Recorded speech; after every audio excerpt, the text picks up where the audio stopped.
everybody, and welcome to episode 49 of the So Video Games podcast, where we talk about any game at all, including new stuff, old stuff, and anything in between. If we are playing it, we will be talking about it. Tonight, we are recording on September 17th, 2017. My name is Corey Motley, and I am a staff writer at GameCritics.com. I also feel like I have re-earned the title of staff writer because my first review in like a million years went up on Game Critics just the other day, and I've got a few more things in the works, so I feel like a real staff writer again. But beside that, the other person, the other lovely man who co-hosts this podcast with me, his name is Brad Galloway, and he is the editor of Game Critics. How are things, Brad? Things are good and better now that you're back on the site. I got to say, you have not lost your edge. It was a pretty good piece. Talking about last day of June? Last day of June. I was going to say last night of June, but I'm like, wait a minute. That sounds like a porn I saw one time. No, not that. Dear. Last day. Too much TMI. Too much information. Yeah, didn't lose your edge at all. So if you're listening to the show, go check out Corey's new work. It's a great piece. Thank you. And I'm fine. Yes. Good. I think the weird thing about... like writing, because I was writing for Game Critics years before we started doing this podcast, and the weird thing for me is like if I get a review game, I don't know if this happens to you, so maybe we can discuss it real quick, but like I get a review game and I play it and I'm like, okay, I need to write about this, but because you and I podcast every week and I don't have like a hard deadline to write about games, I then talk about the game on the podcast, and then I like feel like I it's less urgent that I write about it because I already kind of like got all my feelings out there in the open. And then after the podcast, I'm like, oh yeah, I guess I need to like formally draft this piece about the game, even though I spent 30 minutes or so talking about it on the podcast. Does that happen with you, Brad?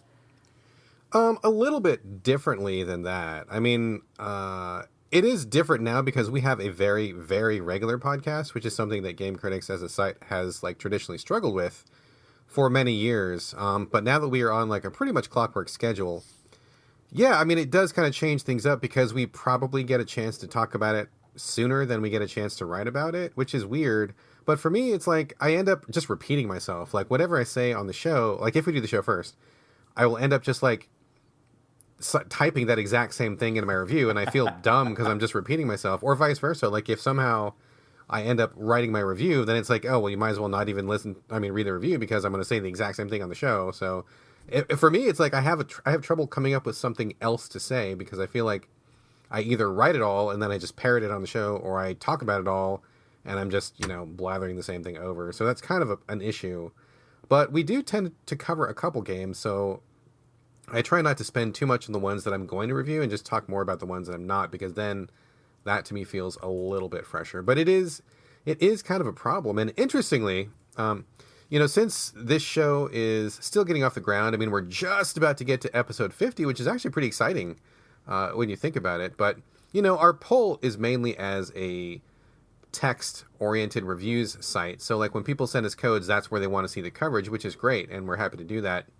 But it would be kind of cool to eventually grow the podcast bigger so that if we only wanted to talk and didn't have to write, that would be enough coverage for some people. We're not at that point yet, but it would be cool to get there, because when I listen to other websites, podcasts, people who don't do reviews but just basically only do a podcast and who have bigger listenership than we do, it's it must be so easy when someone sends them a game, they play it for a couple hours, all they got to do is blather about it. Because I don't know about you, Corey, but for me, way easier to talk about a game for 15 minutes than it is to write 1,000 words on it. I mean, would you agree with that?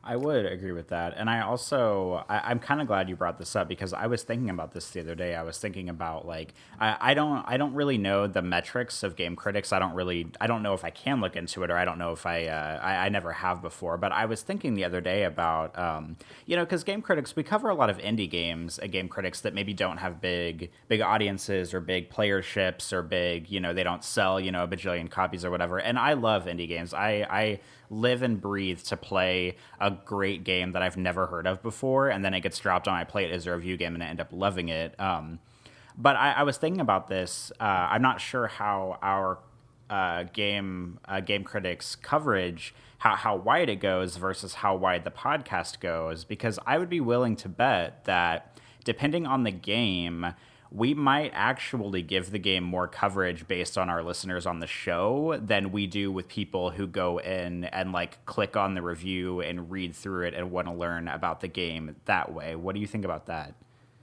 At the current moment, I haven't looked at the hard numbers in a while, and always getting exact numbers is always kind of fudgy. But believe it or not, at the current moment, I think that the text reviews outstrips the podcast by a pretty large margin.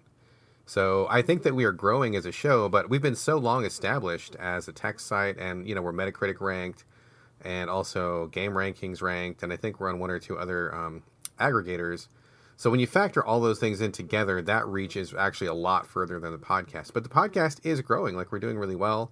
We're getting more listeners, and we're not. I mean, to be fair, the website has been there for like, I think it'll be 19 years next year. Oh, so, and we're only on episode 50 of the show. So we've got, the text part has a really big fucking head start on us. So let's not feel too bad about that. But I would be neat to get there.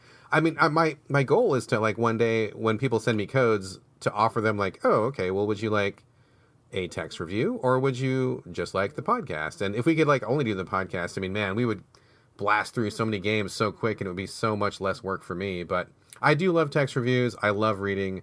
I love having the website. So it's not like I want it to go away, and I will never in my life stop ever doing like text reviews, because I just love writing. But it would be cool to kind of help us cover more things in a more timely manner.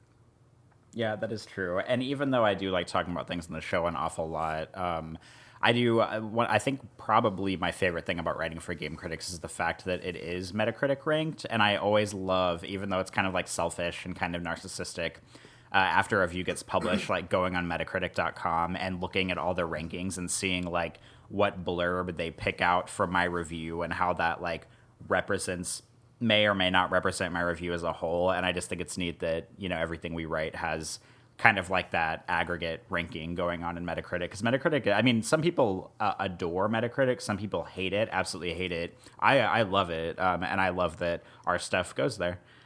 Oh, I love Metacritic. I mean, I think it's great. I visit it at least a couple times a day, whether it's for game reviews or whether it's for movies or, whatever. I mean, they've got everything. I mean, it's such a convenient site. It's like, I don't understand how anybody can, excuse me, how anybody can hate it. And I think that's when people start getting too wrapped up in their heads about how some people are misusing Metacritic, which is not their fault. It is not their fault. Like, for example, you have a knife in the kitchen. You can use it to cut fruit. Use it to prepare a lovely roast beef. Or you can stab a fucker in the neck. It's not the knife's fault that someone got stabbed. You're misusing it. Same thing with Metacritic. It is simply there to give you a brief overview of something, to give you a sampling of what the critic said. It's not there to determine someone's salary or bonus. I don't blame Metacritic for that misuse. I think anybody mad at Metacritic is mad at the wrong person. I love the site personally. I love it. They're great people over there, and I'm really happy that Game Critics is on it. I think it's just a great service, and I use it all the time. So I don't know if that is deserving of a full disclosure. I mean, I read Metacritic. I mean, I guess that's something that needs to be said. So I'm with you, though, because after a review gets published, I do go over there and check it out, too. And honestly, since Game Critics is all staffed by volunteers, we're not making big bucks on this. That's like one of the cool perks, is like you get to see that, like, a billion people are going to be reading your review, especially if it's for like a AAA game or something that's like really anticipated. I mean, it's cool to see that, something that you wrote is hitting all those eyeballs. It's just a neat little thrill. So I feel you. I feel the exact same way, and I don't feel even a bit guilty about it. The downside being, of course, is whenever your name is Brad Galloway and you review Nier Automata and you give it one of the lowest scores on Metacritic and it goes up, and then you get hate mail for like 6 months after writing your review, right? Yeah, that is the downside of being someone who puts a review out and it gets read by a lot of people, because, it's like whenever you get mail, it's like 9 times out of 10, it's because someone is pissed off at you. It's very rare that you get one where it's like, oh, I really loved what you did. I mean, those do happen. I mean, I'm not going to say they don't, but the other kind are way more prevalent. And that, that also is facilitated by Metacritic, because it helps people see your review, people that maybe wouldn't go to your site ordinarily. There's definitely a percentage of people out there who just like pick a game that they like, that they feel invested in emotionally. They go to Metacritic, they scroll to the bottom, and then they just fire off a bunch of hate mails with anybody who doesn't feel the exact same way that they do, which is a really broken way to live. And I feel sorry for those people, because they need to like live better. But those people are out there, and those people definitely know how to use email, which is kind of a bummer to me. But, that's part of the review game. That's just the thing that happens, and, you got to take the good with the bad.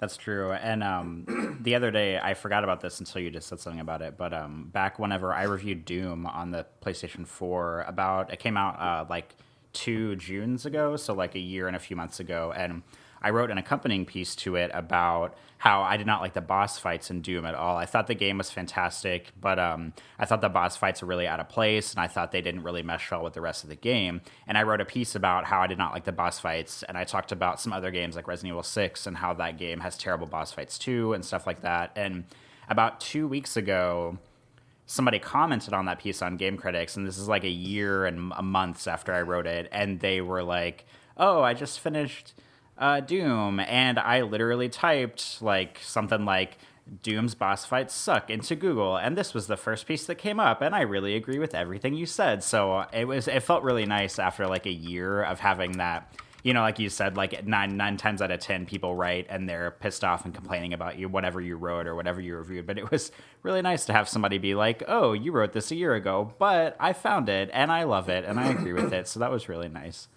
Those are really good to get because it's cool to know that something you've done has like such a lasting impact, and because of how, you know, search engines work and how the internet works, like somebody can come across something that you've written like many years ago, and like, you know, like you said, like they'll be like, oh hey, thank you for saying XYZ, or oh, I totally agree with you and that's so awesome. I mean, those are really the great ones to get. I love those ones because that person really took the time to kind of search things out. And honestly, like that was kind of how I joined Game Critics. I don't know have we ever talked about that? How I joined Game Critics, like back in the day?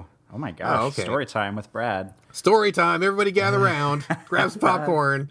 So back in the day, so this was 18 years, almost 18 years ago, when I was just a dude and I was not affiliated with any site. I was not the editor of anything, except for my own life, possibly. I was just killing some time, and I played Resident Evil Code Veronica? It must have been Code Veronica. And I was like, God, I fucking hate Code Veronica. This game sucks. That hurts. I know you like it. I'm sorry to bring this up. I don't mean to like poke that wound, but this is just the what happened in the story. This is just a fact. So I was like, God, I fucking hate Code Veronica, and I hate that everybody in the world is like praising this game because no one's calling out the problems with it. Because even though I was not a critic, I was critical of games at that age. I mean, I can remember being really young and writing down on a sheet of like, you know, college rule notebook paper what I thought of each game and giving it a number just for my own personal use, you know, I just did that naturally.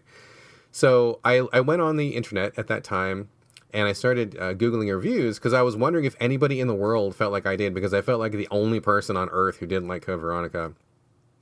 And lo and behold, I read a review. I think it was actually the owner of the site, Chi Kong Lu, who wrote a review. And he was critical of it. I mean, he didn't bash it or anything, but he definitely took the time to raise some issues with it. And I was like, oh my God, these are like the only people on the internet that like I can even halfway agree with. These are the people who are like actually saying something that I think is really worth saying. And so I wrote in and I'm like, oh my God, thanks for publishing your review. And I really agree with you. And that's really awesome. And it just so happened that right after I discovered them at that time, they were actually looking for some writers. At the time, it was only Chi and his friend Dale. I think it was just the two of them, and that was it. There was one more person, Ben Hopper, who went on to become a video game professional. Whoa. And who has become very successful since then. A good friend of mine, Ben Hopper. But I wrote in, and I'm like, hey, you guys, this is awesome. I love your site. And then they're looking for writers, and I'm like, oh, well, you guys are cool, because I like that you guys are not afraid to say things that need to be said, so can I try out? And they're like, yeah, sure. And so I sent in a review for it was a Dreamcast game, and it was like a fighting game, like a robot fighting game. I can't remember what it's called, but it was like, many years ago. And they took it. They're like, yeah, this is a good review. Why don't you come aboard? I started as a staffer, soon worked my way up to kind of like, I don't know, writer, wrangler, kind of managing things a little bit, and then kind of became an editor, and I've just been there ever since. So, yeah, I mean, that kind of search, that kind of that search of the internet looking for a common voice, that kind of a thing is exactly how I joined up with the site, and it's been, a great fit ever since. So I'm glad that works. I'm glad that that's a thing that can happen. And, like you said with the Doom guy or whatever, that's really cool too. But there is, like we were just saying, take the good with the bad. There's also another side of that. And the other side of that is we still get hate mail for our review of Legend of Dragoon from the original PS1 back in 1999. We still get hate mail because the guy I just mentioned, Ben Hopper, he hated that game, and for good reason. That game sucks. That game totally fucking sucks. I hated it back then. it has not aged well. I don't know why anybody sticks up for that game. But, so 1999, all these years later, we still get a couple of pieces of hate mail for that every year. Never fails. I still get hate mail for my review of Final Fantasy Crisis Core, which I don't know when that was, but that was several years ago. I still get hate mail for that one by people who, for whatever reason, feel like they need to dump on people who hated that game a decade ago.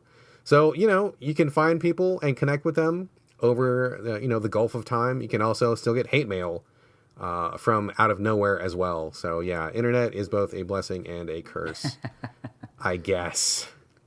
Indeed. I didn't really mean to get us off on this giant tangent about games writing and about podcasting and about reviewing games, because this is definitely not what we had planned for Banter. But while we're over here, we might as well jump in. Usually we do some unnecessary banter that's not necessarily game related toward the beginning of the show. But as always, if you are someone who doesn't like listening to banter and you just want to get to the games talk, I put timestamps in the show notes. I talk about when we start banter, when we end banter, and I usually put timestamps for every single game we talk about. So say if you just want to listen to one of the games, you can jump right to it. But why would you want to do that, as Brad always says, whenever you could listen to the whole show and listen to Brad and I talk about dumb shit for the first quarter of the show every time? So Brad, after hearing your superhero origin story from Game Critic's editor, I know that was probably not your official banter for this week, but did you have anything else that you want to talk about banter-wise? Yeah, just a couple of quick things, really briefly. I talked last week in my banter about the Miss Fisher murder mysteries. Remember that, Corey? Oh, yeah. I saw you. Actually, I'm not going to say what I saw you tweet about because I want you to talk about it, so never mind. Keep going. Okay, cool. So since the time that we talked, I've completed watching the first season. God, I love this show. It's so ridiculous. I love the show. It's amazing. I started off feeling and then by the end of the first episode, I was kind of in, and it just kind of got better and better. And I love the characters now, and I'm just really, really into it at the moment. And, I did learn that there's only 3 seasons, so I'm on season 2 right now, and it's that kind of sweet spot where you're like, oh, I'm really into the show. And it feels kind of good to know that there's an end point, but at the same time, you're going to be really sad when it runs out, right? So, you're kind of in that weird space. But they just announced that they are planning to make a feature film. Now that the TV series is over, they wanted to continue because apparently there's a lot of fans out there and they wanted to do more stories. So they wanted to do a feature film. They secured some funding for it, but they didn't have all of the funding. So they went to Kickstarter to get the rest of the funding, to test the waters, to see if they could raise the rest of the money. They were asking for a very small sum in terms of feature film budgets. They were only asking for $200,000, which to me seemed really low. I was like, wow, you should be asking for more if you want a movie. But, I didn't know how much they had already and, what the total plan was. But I was very, very happy to see, just as I was going to pledge a couple bucks, they met their goal on the very first day. So clearly there's a lot of other Miss Fisher fans out there. I was thrilled because now I know that when I get to the end of 3rd season, there will at least be 2 more hours of that waiting for me somewhere when the film finally comes out, which I'm really stoked about. And it was really cool that I'm still going to chip in a couple bucks just to support them, but it was really awesome to see that it got funded so fast. So kudos to all the other Miss Fisher fans out there with good taste, and I'm really, really happy that I have that to look forward to. Did you, by chance, get 1 or 2 episodes in since last time we talked? Have you watched it yet? I totally have not. Every time we talk about shows on I was going to say on Netflix. I guess technically on Netflix. Every time we talk about shows on the show, and I'm like, yeah, I really need to watch that. I never do. I am really bad about that, but I'm still very slowly working my way through. I know I talk about watching Star Trek every once in a while on the show. I'm on the last season of Star Trek Voyager, and I'm working my way through that right now. But I think I've said it on the show before. I am not one to just sit down and watch TV, so it's really hard for me to get into something. I'm still definitely interested in the show, but it's on the back burner imaginable right now, probably for me. No, dude, I totally relate. I mean, there's a million shows that I want to watch and catch up on, but I watch very little TV. I mean, I'm guessing I probably watch a lot less than most people. The only time I ever sit down and watch TV is on Saturday and Sunday mornings with my wife. So I get up for work usually about 3:30 or 4:30, And I just continue that on the weekend because if I sleep in on the weekend, it kind of fucks me up when Monday rolls around. So I just keep getting up at the same time. So on the weekend, I'll get up with the wife, have a cup of coffee, a piece of toast or whatever, and we'll watch like 2 episodes of something on Saturday and 2 episodes of something on Sunday.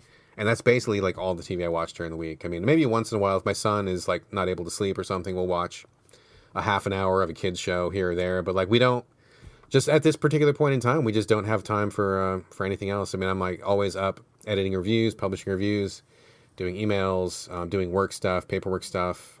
Just, I just don't have the time. So slowly working through it. So I hear you. If you can't get to a show right away, it blows me away. Like when I talk to people and they're like, oh yeah, I just watched season 3 of XYZ show yesterday. Like you had the time to like watch the entire season. Like, don't you, what else do you do, bro? Like I don't mean to sound bad about that because, there was definitely a time in my life when I had like literally nothing going on. So I remember those days, but those days are not now. So how much TV would you say you watch during the week, Corey?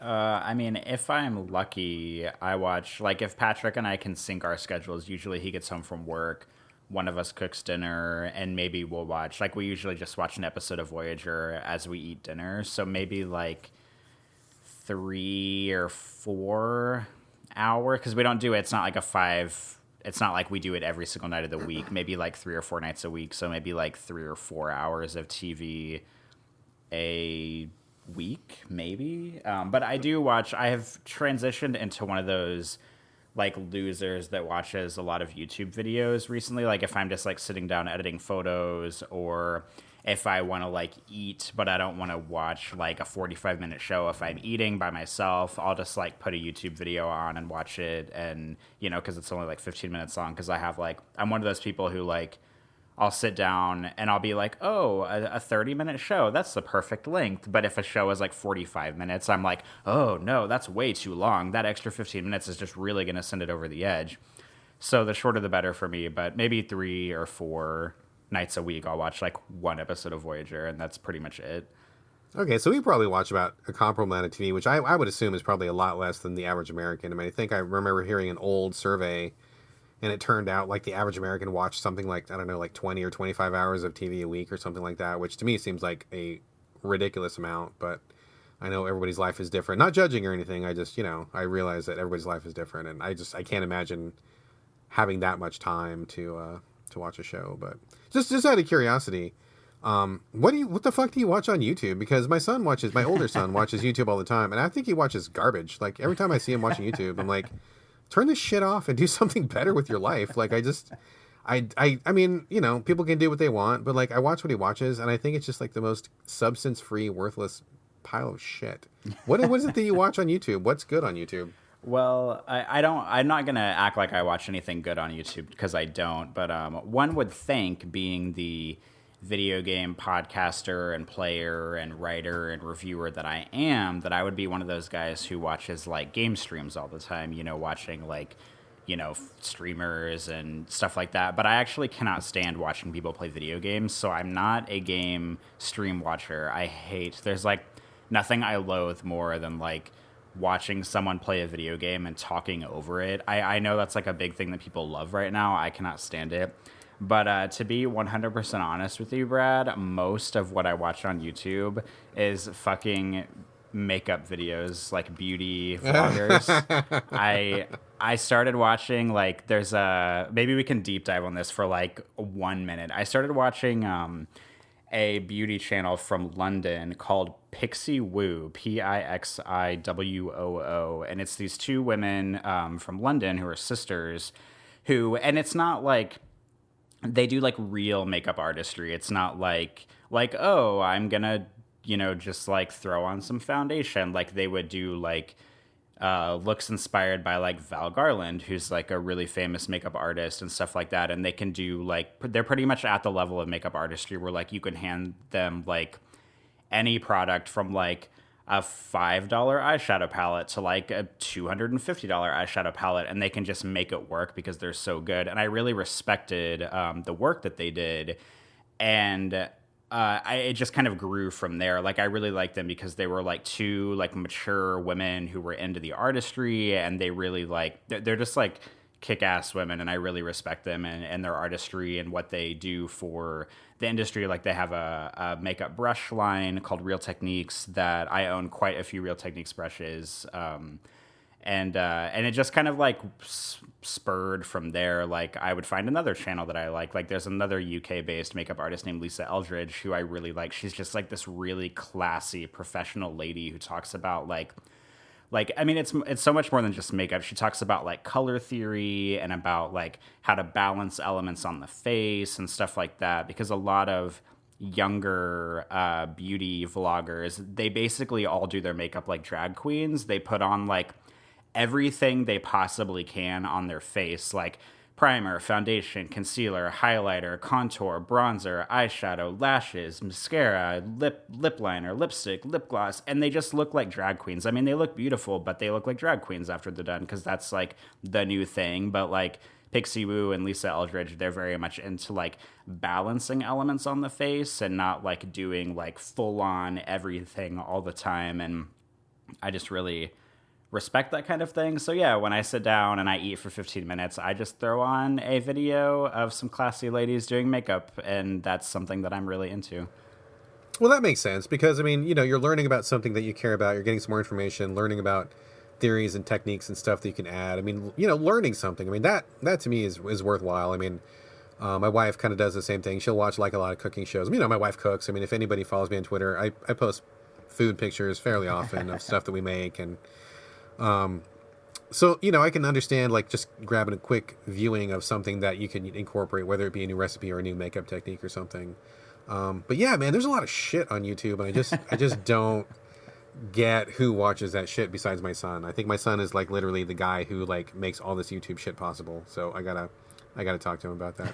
I did have one other thing I wanted to throw out really quickly. Not to get too political, but you know, have you heard of the Trump effect, where like our raging asshole, shit pile, garbage fire of a president, with his bad behavior, he's like encouraging other people to act badly. Have you heard of this, the Trump effect? I mean, if this is like the same thing as like normalizing bad behavior, then I think so, yes. Yeah, basically. It's just, you know, oh, the president does it, why can't I do it? And then a lot of people start acting poorly, and he's kind of setting like the worst possible example for the country by, you know, like you said, normalizing or making it seem like this shit is normal, which is not. It's terrible and it's awful. I fucking hate Donald Trump, and I hate the Trump effect. But this weekend, we took my son to I hesitate to call it an amusement park, because it's basically like a farm, but they do other stuff on the off season. Excuse me. They have like rides, and they have a petting zoo, and they have like, and they just have like added stuff to their property over the years, and it's become kind of like not a big attraction, but like if you're in the area, you've probably heard of it, and if you go there expecting just a farm, you'll be surprised because there's all this other stuff. So it's, you know, it's not huge, but it's the thing that we go to like once or twice a year, ride the rides, pet the goats, and grab a sandwich in the restaurant or whatever. You know, it's just a nice way to spend the day.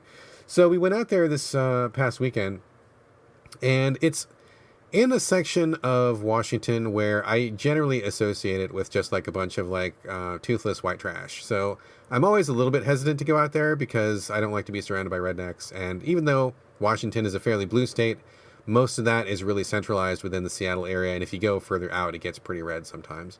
So I was like, well, okay, yeah, let's go out. It's no big deal. So we go out there. And number one, I was really surprised by how diverse the crowd was. Like, we went with another family that we like to hang out with, and they commented on it as well. So it wasn't just me imagining it, but it was like, you know, there were a couple of toothless rednecks out there, but there was also like some black families, and there were some Indian families, and there were some Hispanic families, and, you know, I mean, it was just like a whole bunch of different nationalities were there, and everybody had kids, and everybody was riding rides. And I'm looking around, and, you know, like, this Trump shit is always foremost in my mind because it really stresses me out. I'm really unhappy. I just feel like this is like the worst shape America's been in so long. And so I went out there, and I was just really paying attention to the people out there. And I was just so impressed because not only was like the group really diverse, everybody was like really cool. Like, nobody was being rude to each other. Nobody, you know, like multiple times during the day, I noticed people saying like, oh, excuse me, or, oh, you know, like, you know, you bump into somebody and they like take a minute to just say, oh, sorry, or, nothing big. I mean, nothing huge, but like the level of being polite and the level of courtesy and respect was pretty high. Like it was kind of unusually high. Like it was nicer than if I was on the streets of downtown Seattle when someone would bump into me and was walk off like an asshole. Everybody really took the time to like just take a moment and recognize that we were all people. And, it was so cool to see all these different folks getting together, everybody having a good time, everybody just not having a problem with anybody else. And that to me is really like one of the things I love most about when I'm, when I'm around here in the area. I work with a very diverse group of people, and I just really enjoy that environment. And I love seeing that. And it's really nice to just see, maybe it was just a great day. Maybe it was something that didn't happen that often. But for whatever reason, being there at that amusement park on that day really encapsulated to me like the best part of being in America. Like, seeing this wide span of people, everybody getting along, everybody being just fine, everything is good. And it was just a really wonderful feeling. So to me, that was like the opposite of the Trump effect. It was like what I feel like America is supposed to be. Not that it necessarily is all the time. I'm not saying America is perfect. It certainly isn't. We've got a lot of problems, for sure. But it's not as bad as Trump wants to make it. And that little piece, that little afternoon was kind of proof of that. So it was just a really wonderful thing that I really appreciated, and I was really happy to be part of it. I was like fearing that the way you started that story, I thought it was going to like nosedive halfway through, when you were going to be like, oh, and these people were out there like burning, effigies of Hillary Clinton and blah, blah, blah. Like, I totally thought that's where that story was going to go. And I'm glad it did not go there. No, it was awesome, man. It was really awesome. And it was just great to see so many people of different colors and creeds just getting together. And like, we're all just there for the hot dogs. We're all just there to ride the rides. That's all it is. That's all it's about, That's all it's got to be about. So, yeah. Sometimes, I don't know. Sometimes I feel like people are just terrible. Like, you ever watch a sci-fi movie and like the aliens show up to Earth and they're like, you humans are so fucked up. We got to eradicate you from the universe because you guys fight with each other all the time. You don't know how to take care of yourselves. You're polluting your planet and fuck humans. And sometimes I totally feel like that. And then other times, like today, like that day I'm talking about, I'm like, God, people can be really cool. Like, it's really nice. And, it's really great when things happen. And, people put out an effort to be just a regular human being who cares about other human beings. I kind of swing back and forth. Do you feel both ends of that spectrum? Yeah, I definitely go back and forth. And I also think about how certain forms of like movies or games or something, how they would affect me now, because I every once in a while, or maybe actually this is more like once a week probably, I have this thought that this is going to be like really nerdy, but sometimes I think about like, okay, if I played Mass Effect 1 for the first time like this year, or say if it came out this year and it was like the new hotness, one of the slight spoiler alerts, if you haven't played Mass Effect yet, skip ahead like 1 minute. One of the hooks of that game, or like one of the twists or whatever you want to call it, is that the Reapers invade, and basically they kind of like wait for humanity to get to a certain position, and then they kind of like eradicate all life in the galaxy, and they kind of like hit the reset button and then start over.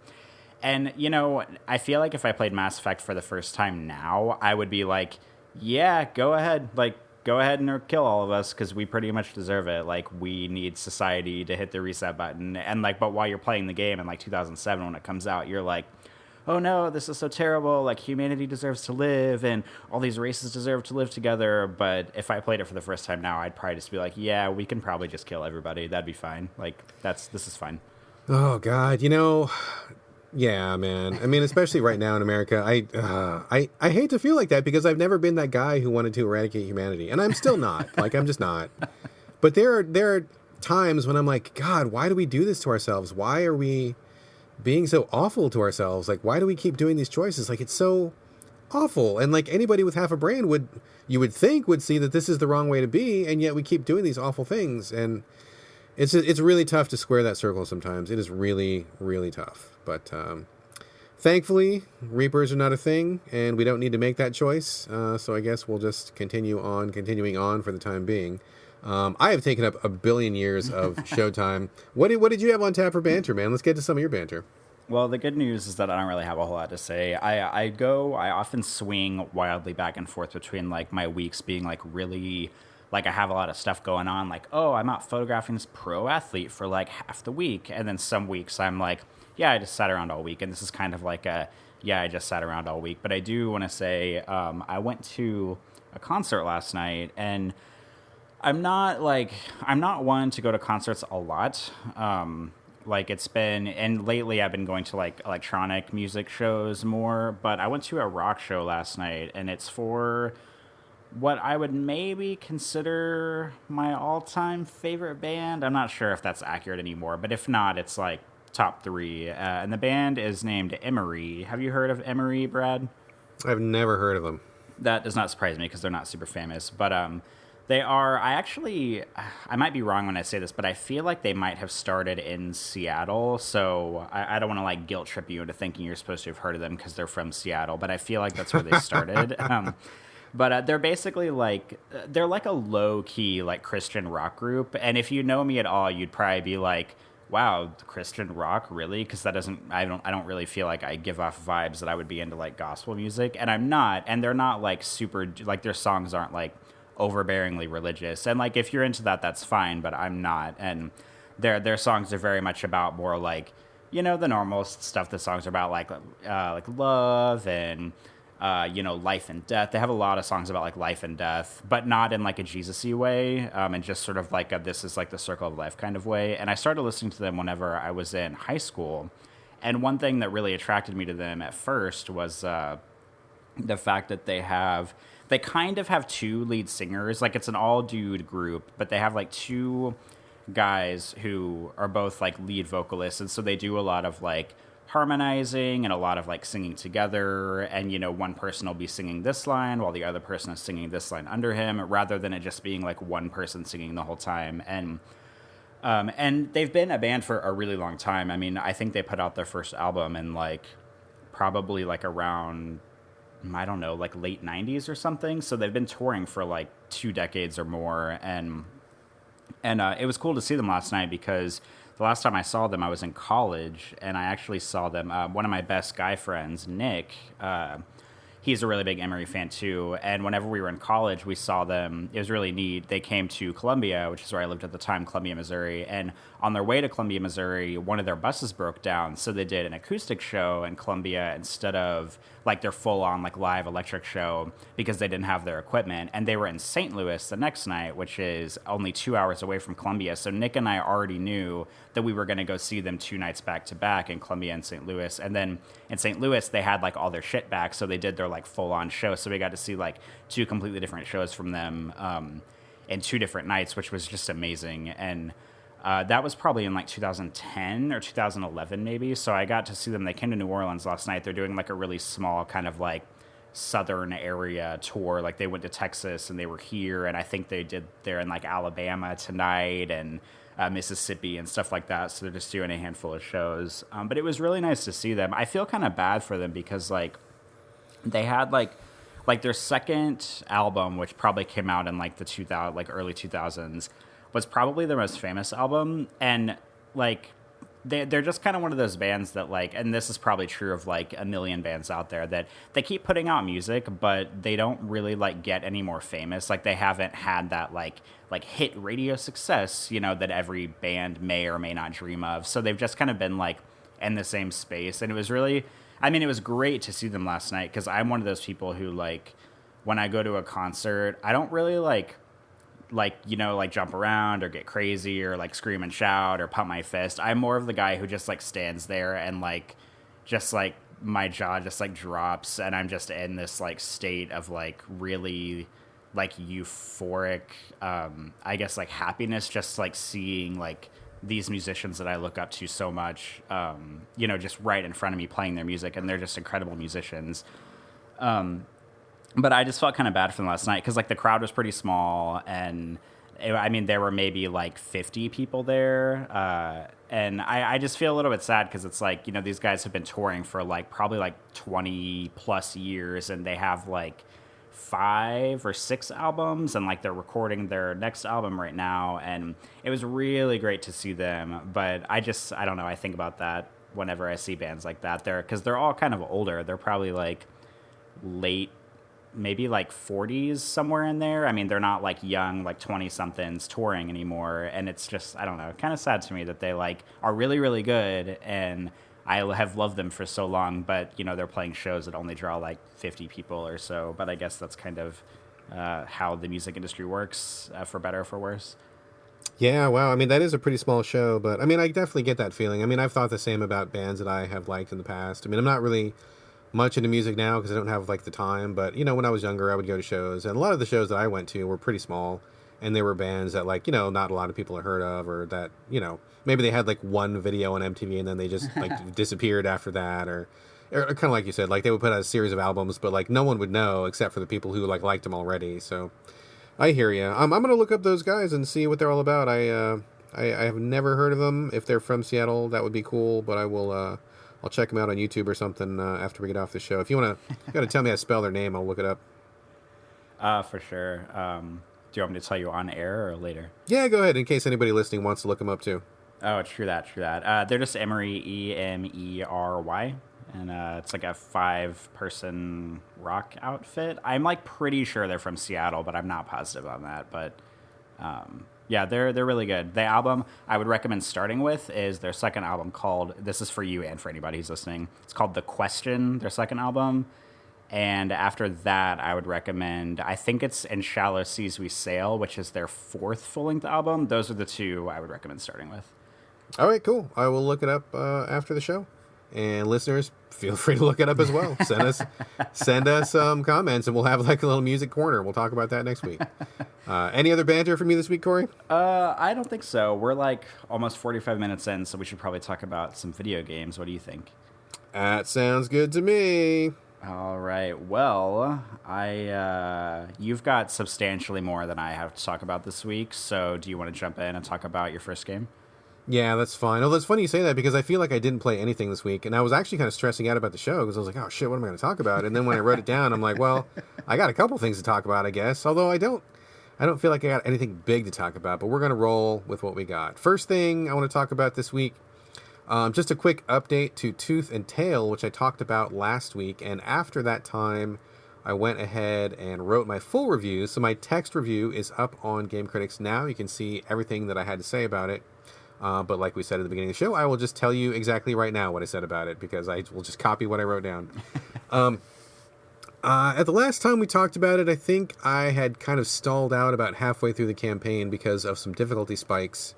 And I actually, in fact, wrote to the developer. Did I talk about this last week? Had I written to the developer by that point? Do you remember? The last thing you talked about was the developer had sent you some like videos that they hadn't published yet that were going to help you, and in one of the videos, the level you were stuck on, the guy who was narrating it was like, oh, this is going to be a hard level, and you said that you had watched the videos and you had not progressed through the level yet, but that you were going to give it another shot. Okay, right. So I did go back. I took his advice. I still was not able to complete the level. I don't know whether he was just much better than me or what, but like, I mean, the maps are randomized, which is a little bit of a problem, and also I'm not going to get into the whole thing, but I think that their basic core concept of taking a real-time strategy game, and I'm sorry, I should probably back up in case people didn't listen to last week's episode. Jumping way ahead here. Sorry, folks. Sorry. So Tooth and Tail is an indie game released on PC and PS4. It's a real-time strategy game, but the point of the game is that it's supposed to be streamlined and more approachable. So rather than having 85 jillion things to juggle and jumping around the map and having a lot of hotkeys, you basically control one character. This character has a flag, and they run around the battlefield and give people orders. So, like, whenever you want somebody to go to a place, you run there yourself with your flag, and you say, hey, attack over here. And when you want to attack somewhere else, you run to that place and wave your flag over there and say attack over there. So you're only really controlling one person at a time, theoretically. And so it's supposed to be a lot simpler and more approachable for people who don't really excel at RTS games like me. I suck at them. They're like one of my worst genres. So I thought for that reason it would be a good thing to approach because it was so streamlined, and I like the idea where you're basically an army of animals and there's like this animal revolution going on. The pixel art was really cool. Just a lot of really good vibes to it. I really liked it on the floor of PAX. I thought it was really cool. It demoed well, I thought. So I was checking it out. So now with that out of the way, I got about halfway through the story campaign, could not finish the level. I wrote to the developers and I said, hey, you guys, this level is really hard. I think maybe you guys need to scale it back a little bit because I watched your video and you guys, finished like a boss, but it looked really tough. And I don't think that everybody is going to be playing on your level. Maybe take a look at that. And they're like, oh, jinx, yummy Coke, because we just, we scaled back the difficulty of like 6 or 8 levels. And that was one of the ones that we did. And I'm like, oh, excellent. So I went back, still couldn't beat it. It was still too hard for me. So that sucked. And I got really frustrated because I tried that level like 15 or 20 times, could not beat it. I came close a couple times, but just could not get the job done. And I just was like, I'm not going to devote any more of my actual lifespan to this level because this level sucks. I think it's too hard. I don't think it's designed well. And it kind of feeds back into problems I had with the game itself, basically being... when you are controlling your one flag bearer character who gives orders to everybody, that's fine, but the AI does not have that problem. The AI knows where everybody is at all times. It has no issue, doing things that I think a normal human being probably could not pull off in the middle of a game. So, I mean, for example, what kept happening to me was I needed to protect my rear flank. I would take my main character back there, bring some soldiers back there to protect the rear flank. When I was back there, the people who were at the front of my army would be getting killed because they would stand there like dumbasses as enemies would sit there and kill them. They wouldn't defend themselves, and they were just getting mowed down. And in an RTS like this, you don't just have those soldiers. Like, you have to like generate resources. That takes time. Then you have to like build those soldiers, and that takes time, and then you get them out there. So it's like this long fucking process. And if your guys are standing around getting mowed down because I'm not there to tell them what to do, that is a problem. And so I just got so sick of my guys getting picked off by enemies that were standing like a foot outside of their like circle of awareness. And even though they were getting shot, they weren't dodging, they weren't fighting back, they were just getting just straight up killed. And it was like, I can't manage the entire battlefield all by myself, especially if my soldiers are not going to take any precautions whatsoever. They're not running for cover, they're not shooting back, they're not doing anything. They're just getting killed, which is really, really frustrating to me. So I bailed. When I got done with the campaign, well, I was done with the campaign. I didn't finish the campaign, but I was done with the campaign. I went over to the multiplayer section, and I didn't really have a big interest in doing the multiplayer because I'm just not a PvP kind of guy to begin with. But I will say, the game is actually much better in multiplayer because when you are playing against someone else who has the exact same limitations that you do, it feels like a much more fair game. Like, you can see, oh, this guy is struggling the same way that I'm struggling. He is in the north, and so I'm attacking south because I know he can't be there, and that's fair because I'm not defending my rear area while he's attacking that. So like, you feel like you're on level ground. Like, if someone gets a leg up on you, it's because he played a little bit better, or he had his army a little bit tighter than yours, or whatever. So I mean, I won a couple, lost a couple, and that to me felt like a much better experience rather than going up against the AI in these situations, which I feel are kind of stacked against the player to begin with. So I don't know that I would recommend this game just for the PvP because there's not really a lot to it other than like, trying to earn rank and ranking up. I mean, there's not really anything to earn or unlock or anything to really work towards. You just kind of play it for the fun of playing it. And it is kind of fun if you like PvP. But at the same time, I really wish that campaign would have been better. I would have really enjoyed finishing that and going through the whole story, but it was just too frustrating and I just didn't want to spend any more time on it. So overall, I liked what it was doing. I think that if they had scaled back the difficulty, I would be able to give it a much stronger recommendation. But at the moment, I think I probably would tell most people to pass unless they had a really strong interest in PvP, which is where I think the game actually shines. So I wrapped it. I'm done. I'm not going to come back to it. I mean, maybe I would if they told me they like really, really reworked a lot of those levels. Maybe I would. But for the moment, I'm finished with tooth and tail. So last we spoke, you were not too interested in this one, were you, Corey?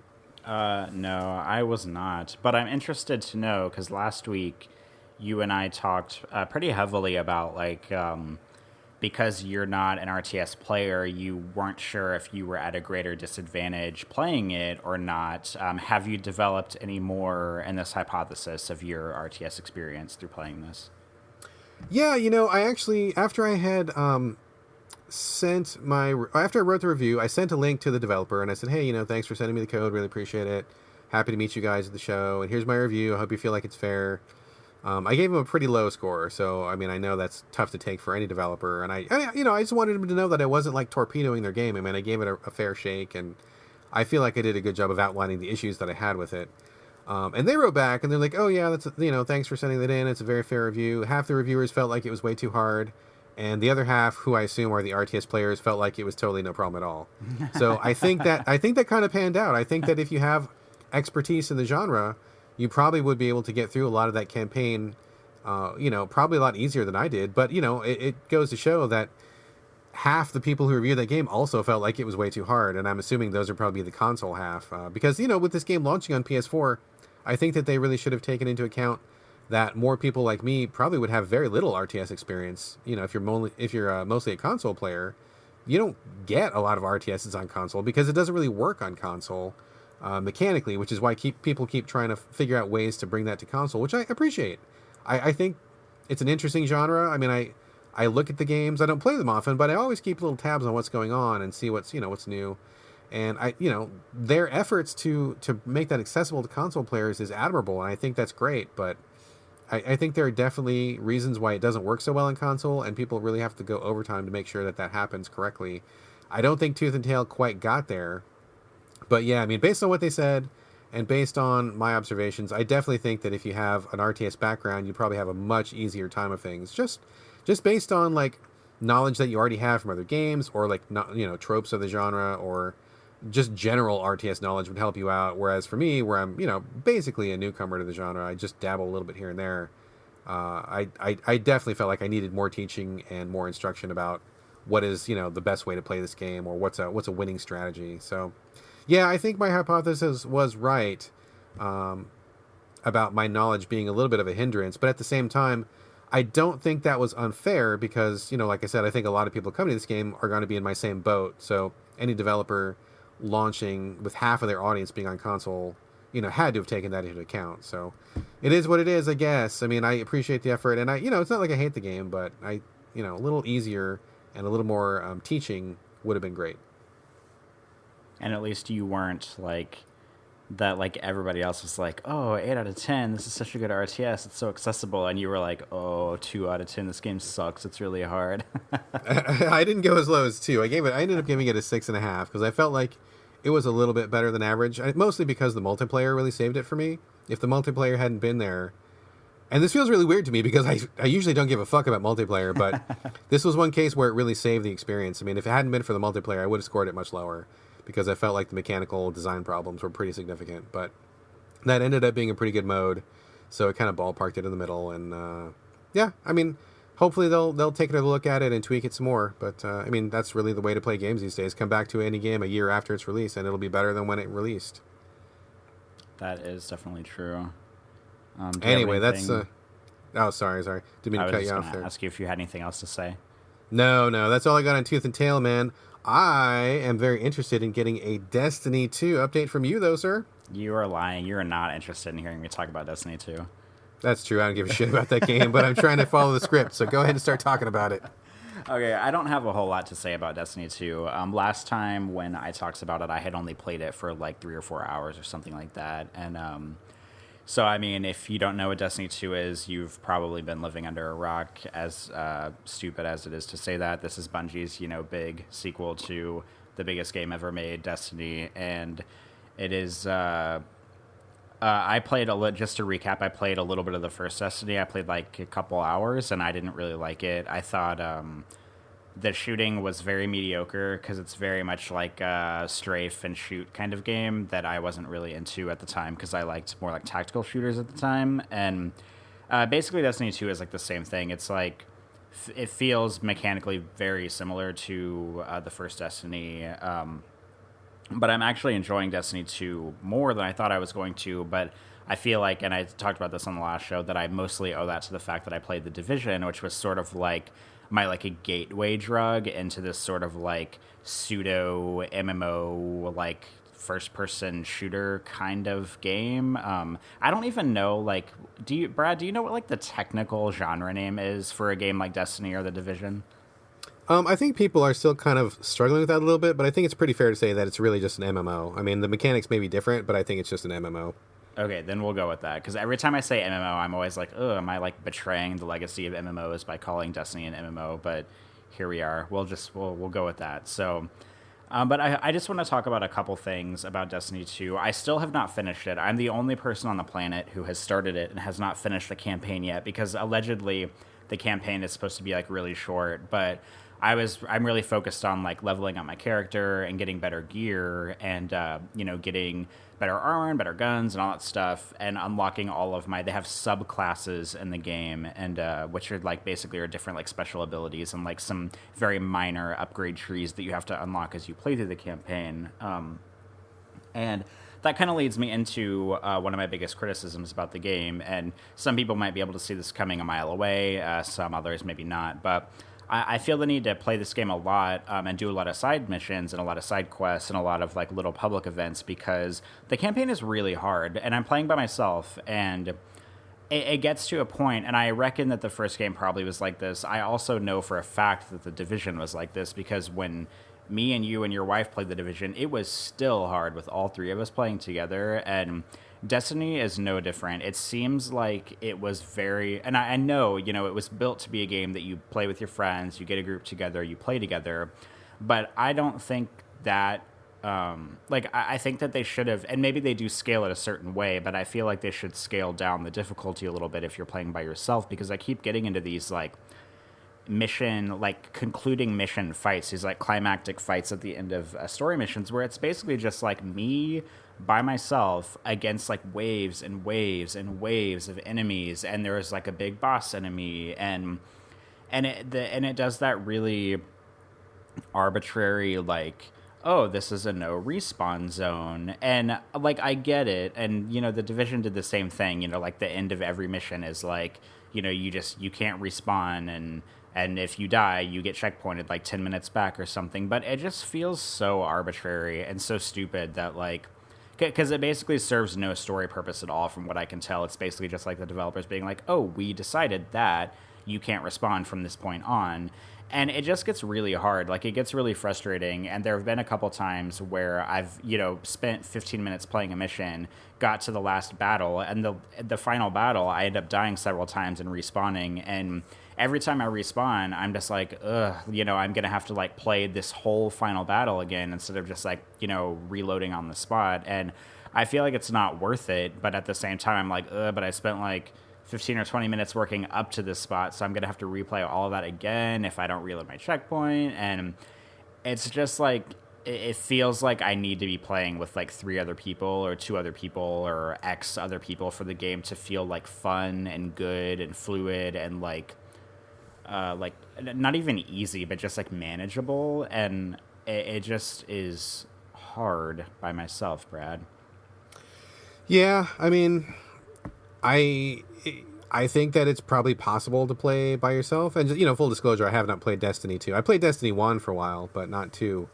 But, other games of this sort, I mean, I think they make it pretty clear, this is supposed to be a group experience. Everybody who really loves this game inevitably talks about because it's with their bros, or they have a group together that they do. I almost never hear of anybody saying, I'm just playing this by myself, and I like leveling up, and I like the story, and I like the mechanics. It's always oh, this is our Friday night game, or this is my my chill out game or something, where it's it's more of a social thing. I think it seems to me half the appeal of this game is just the social aspect. So I'm sure the answer to that would be do the matchmaking, get up with a group, go through it, and don't be it by yourself. I mean, that's I can hear 1,000 people listening to this podcast screaming that at their speakers right now. And that's just how this, I can't say for certain because I haven't played it, but I would assume that's how they want you to play this game, is don't do it by yourself. And they probably, put a lot of time and effort into the systems to make the matchmaking easy and to, to be able to do that. So, yeah, it's kind of the same thing with the Division, though. The thing that made that fun and playable was that we had a group and we did it regularly and we went through it together, so we were able to support each other, and that was fun. That game would have been boring as shit by yourself. I would not have played it by myself. I don't know about you, but I wouldn't have finished the campaign if it was only me. I would have gotten a couple hours in and been okay, this is good. But the fact that we had a group together made that bearable, or made it good, made it enjoyable. I'm assuming that's got to be the same for Destiny 2.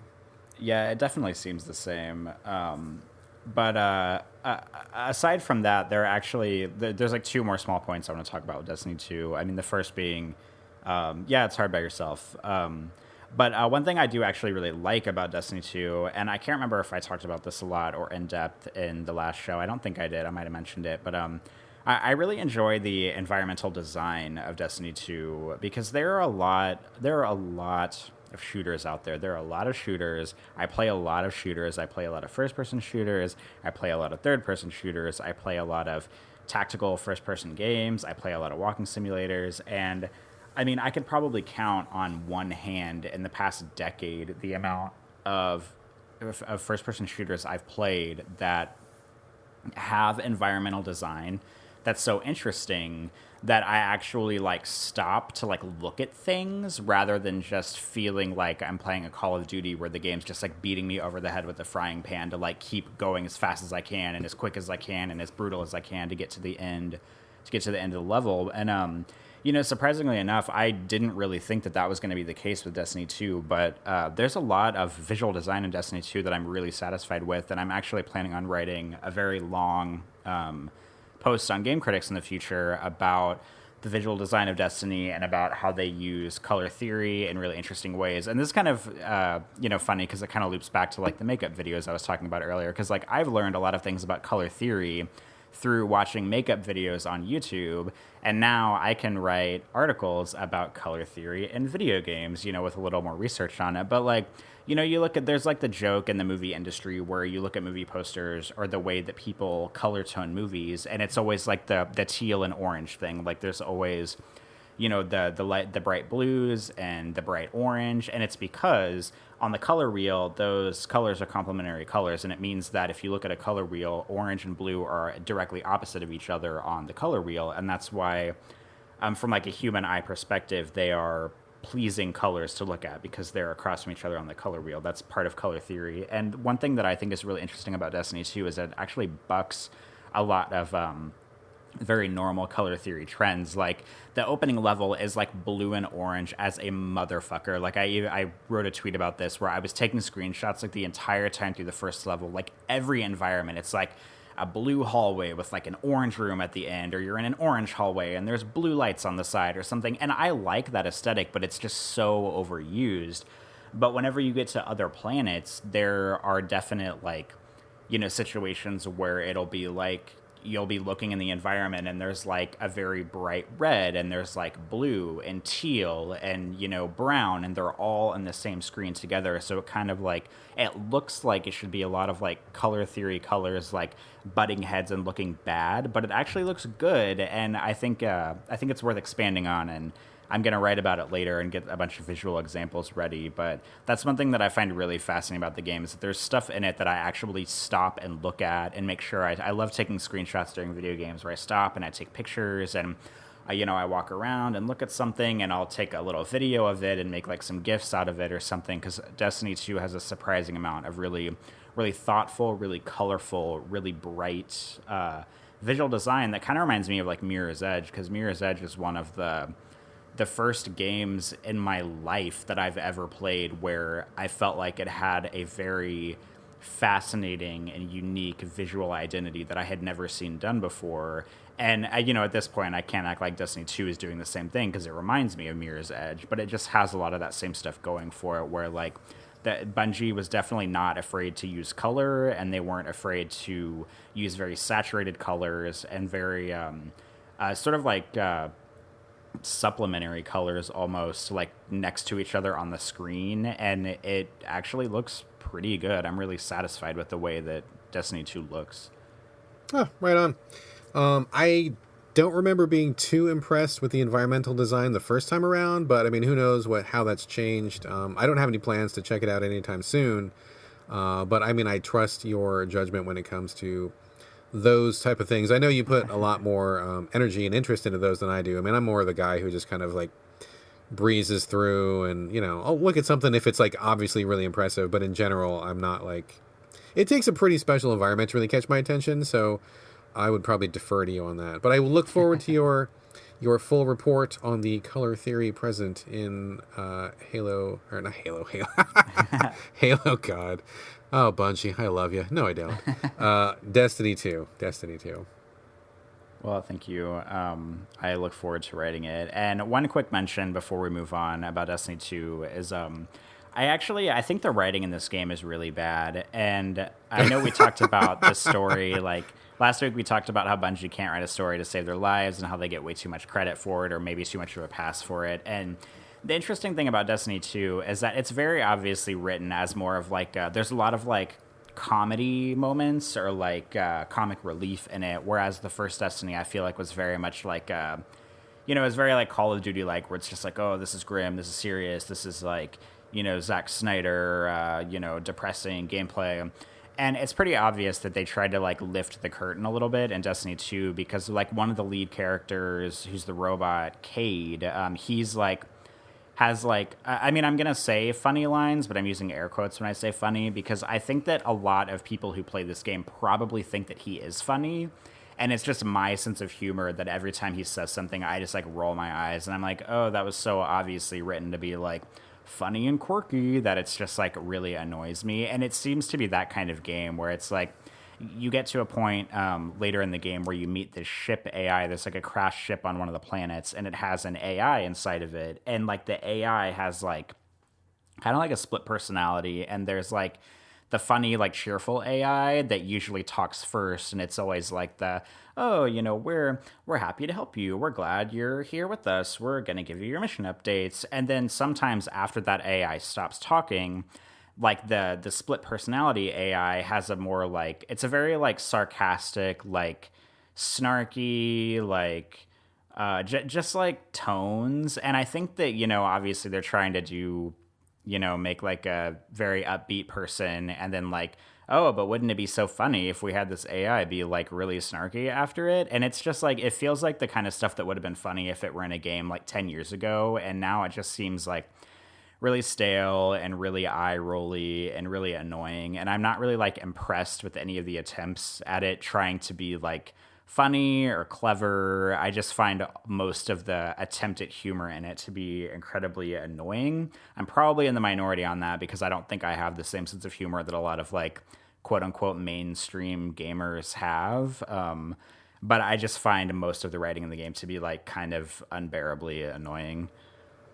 Well, I can't speak to the writing in Destiny 2 as I have not played it, but I hear ya. I think that comedy is really hard to do, especially in games, and a lot of stuff that people find funny, I often don't find funny. I mean, for example, I was just talking to somebody recently who was trying to tell me that Adam Sandler was like the funniest guy on earth, and I literally had no response to that because I was trying to just like get away and, like not start a fight because I had nothing good to say in response to that.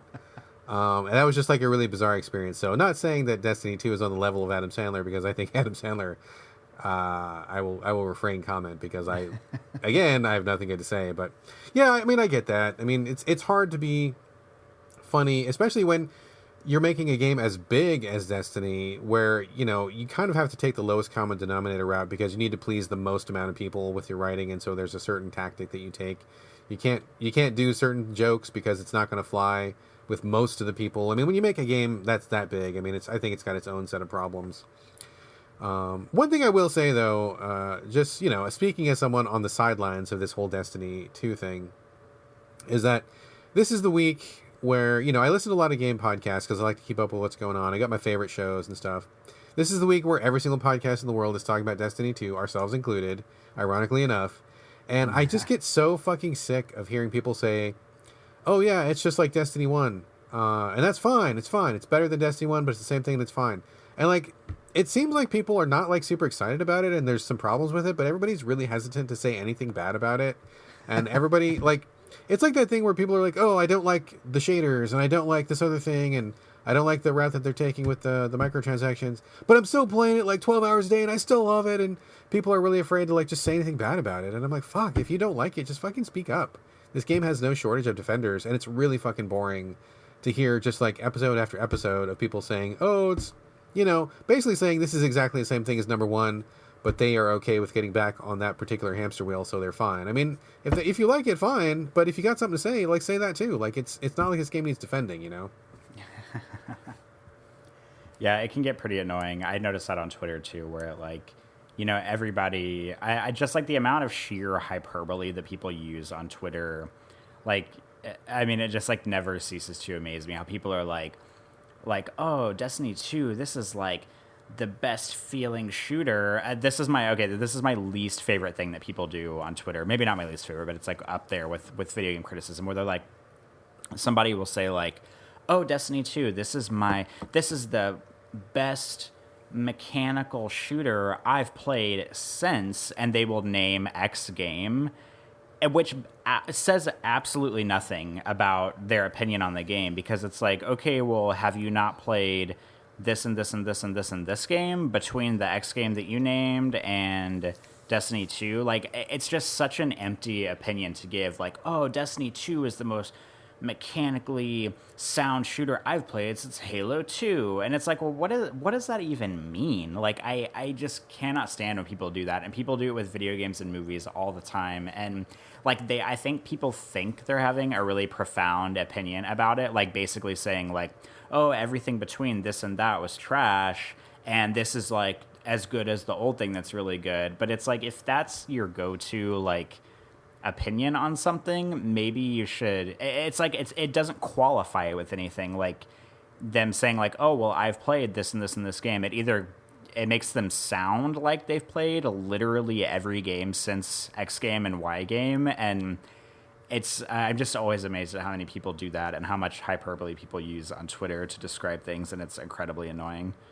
Yeah, well, I mean, that too, and it's like I've heard that 32 times last week. It's like, oh, no one's got the gunplay nailed as well as Bungie does. Bungie does guns like nobody else does. Those guns feel so good. Okay, maybe that's true, but like, what about the rest of the shit in the game? Like, to me, like, there's got to be more to talk about it than just that. I mean, and getting back to like what kind of game it is, it's like an MMO where, you know, I've bounced off. I haven't tried a lot of MMOs, but every one I've tried, I've like just not liked at all. And so I think there's just like a certain personality that kind of gets into that game, where maybe it doesn't need to be the best on certain areas, but as long as it delivers like a predictable, comfortable, you know, kind of I don't know, like a vanilla ice cream kind of thing. If it gives a pretty good vanilla, people are happy with that. And there's a reason that vanilla is like the most popular flavor. You know, daiquiri ice is like not for everybody, so that's fine. But it gets really boring to listen to, and I get really tired of seeing like all this praise, even though people, it seems like they have some things to talk about that are maybe not so positive, but everybody is just like, vanilla's great, love vanilla, it's wonderful. Destiny 2 is awesome, love it. So, whatever. I'm tired of talking about it. I'm tired of hearing about it. Let's talk about other things, unless you have anything else you want to wrap up on. That is it. I know I was like, oh yeah, I have a couple quick updates about Destiny 2, and then talked about it for like half an hour, but I promise I'm done talking about Destiny 2. We can move on. All right, let me jump in with something a little bit different. So, PlayerUnknown's Battlegrounds, I'm sure you've heard of it, right? Oh God, yes. Who hasn't? Okay, exactly, right. If you're on social media of any kind, I'm sure that you have heard of Battlegrounds. I mean, it's been the game this year. People are already talking about it as game of the year, despite the fact that it's still in, what is it, like open beta or something? It's not finished. It's some kind of whatever phase in beta that it's in. For people that don't know, Battlegrounds is basically the Hunger Games. And I'm kind of surprised that Suzanne Collins hasn't sued anybody about this, because it is literally the Hunger Games. I mean, it is like a bunch of people get dropped off on an island. There's a force field around the island. You run in, find weapons, and whoever is the last person standing is the winner. I mean, that's like the Hunger Games. That's what that's about. So it's a mod of whatever game, Arma or something. I don't know. I haven't played it myself because I don't spend a lot of time on PC, but I have watched videos because I was like, oh, what is this PUBG thing people keep talking about on Twitter? What is that thing? Oh, let me go look it up. Oh, okay, it's Battlegrounds. And I watched a few videos. So I got a pretty good feel for what it is. Not really my thing, and I'm not going to go play it on PC. But I have played a game called Fortnite, which is on PS4, currently also in open beta. We talked about Fortnite on the show, didn't we, Corey? We did. Yeah, a while ago. Did you play it or did you not play it? I did not, because I think whenever we were getting ready to play it, you had to have like a developer code to get into it. Oh, and that's right. Yeah, that's right. You that's had right. one and I didn't. Because don't you have to buy into like the $20 pass to play it or something like that? Yes, you are correct. I had totally forgotten about that. I thought that it was in a free beta. It is not free. It is a paid access beta. It will be free in 2018. Thank you for reminding me. So, okay, that's what happened. Okay, anyway, Fortnite is currently in a paid beta. This game is kind of like an MMO, sort of, where you play in this vaguely post-apocalyptic world, although it doesn't really feel very post-apocalyptic. It feels kind of like Plants vs. Zombies. And you collect a lot of materials, you build some forts, and it's kind of like a tower defense game in that you're kind of defending your home base against these waves of zombies that keep coming. And so the idea is you want to build a bunch of walls and build traps to keep them away from your important thing that you're guarding.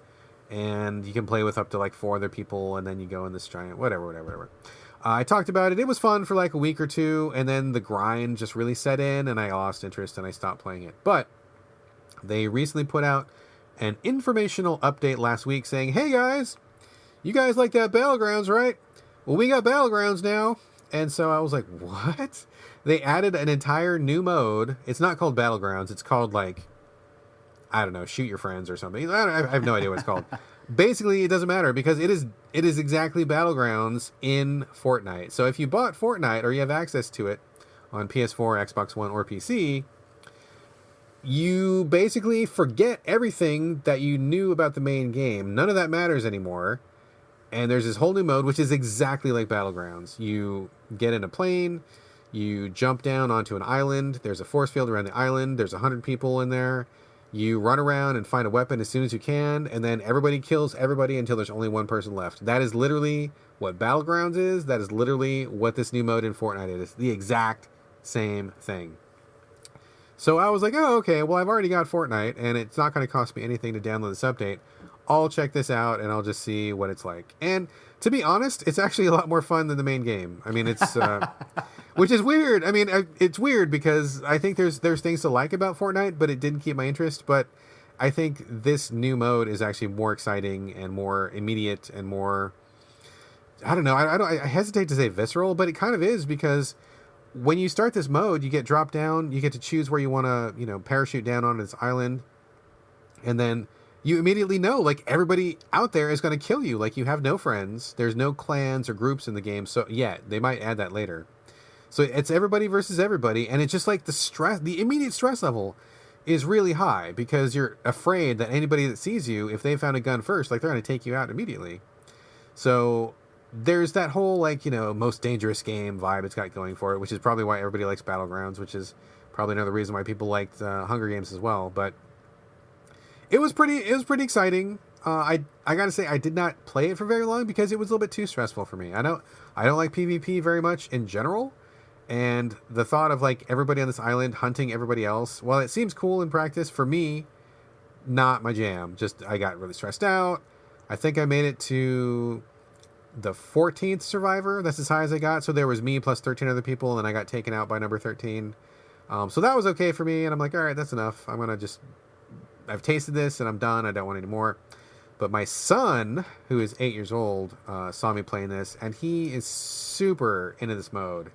He loves it. He plays it constantly, and he has gotten as far as second place. So he is either killed or survived longer than like 98 other people, and he does it pretty consistently too. He's really good, and he's never won though. But he digs it a lot. He's really into that. And so just a heads up to people out there. If you have Fortnite, you can get this update for free. If you are on the fence about Fortnite, I think the main game is still worth trying. I mean, I think it's a good time for a week or two. And then you've got this whole other extra mode that will give you more value for your $20 or whatever the buy-in is. And if you're a person who has wanted to check out what Battlegrounds is about, but you either don't have a PC that can run it, or you just don't want to play on PC, or for whatever, this is a very, very close approximation to what it is. I mean, it's not as complicated. It's not, it's not as nuanced. It doesn't have the same weapons. It doesn't have vehicles. I mean, it's not a one-for-one comparison. But if you want just the basic experience of being inside this closed space with like 99 other people who are all gunning for you, like this is a pretty close approximation. So heads up that this is out there to try, and I think it's pretty exciting, and definitely more exciting than the main game in Fortnite. So Corey, have you ever wanted to kill 99 other people at once? I actually, I haven't. Let's start there. I have not wanted to do that. But as much as I've heard about this game, about PUBG, and have seen it, and have, because this is like the number one game on Twitch. It's like taken over like Overwatch and all these other games, and it's like the hot shit, you know, and has been all summer. And I feel embarrassed because I didn't even know that's what this, like, I didn't know that was the premise of the game until you just explained it to me. Like, I knew everybody was on this landscape, everybody was fighting each other. I figured it was every man for itself, but I didn't realize it was like a Hunger Games thing until you just talked about it. So it's interesting to know that. But I have a couple of thoughts about this. The first one is I will be interested to see if this game mode sort of like usurps Fortnite's like game mode that they were going for, because that would be kind of fascinating to me. Like, oh, we built this whole game. Oh, wait, we're going to add this popular game mode that mirrors exactly what another game is, and like what if that ends up being better than the other game mode? And the second thing is, whenever you were talking about being like and sort of like this visceral, you know, like 1 versus 99 sort of you know, stressful scenario, I pretty much share your thoughts on that, but it reminds me a lot of whenever we would play the Division and go in the what's it called, the Dead Zone, the Dark Zone, the Dark Zone. Because that's kind of how it was in the Dark Zone. It was like it was PvP and PvE in there, but it was like an every man for himself, you know, like, can I trust you, you know, that kind of thing. And although I ultimately think the Dark Zone is maybe like a little bit too stressful for me, I actually really value the time that we spent in the Dark Zone together. And I even went into the Dark Zone a few times by myself because I just wanted to test the limits of what the game mode was. And it's kind of one of those like things where, you know, it like pushes you out of your comfort zone, and even if you're not actively enjoying it, you still remember it very well because it's like something you're not used to playing. It's something scary, it's something stressful, it's something interesting, something maybe unusual for you to be playing. And like whenever we played the Dark Zone and the Division, whenever we had that one really awful encounter with that one guy who was like a total dick, I mean, I wrote like a whole piece about that on my blog, and that's like one of my favorite pieces I've ever written, and it comes out of like a really stressful game mode that I really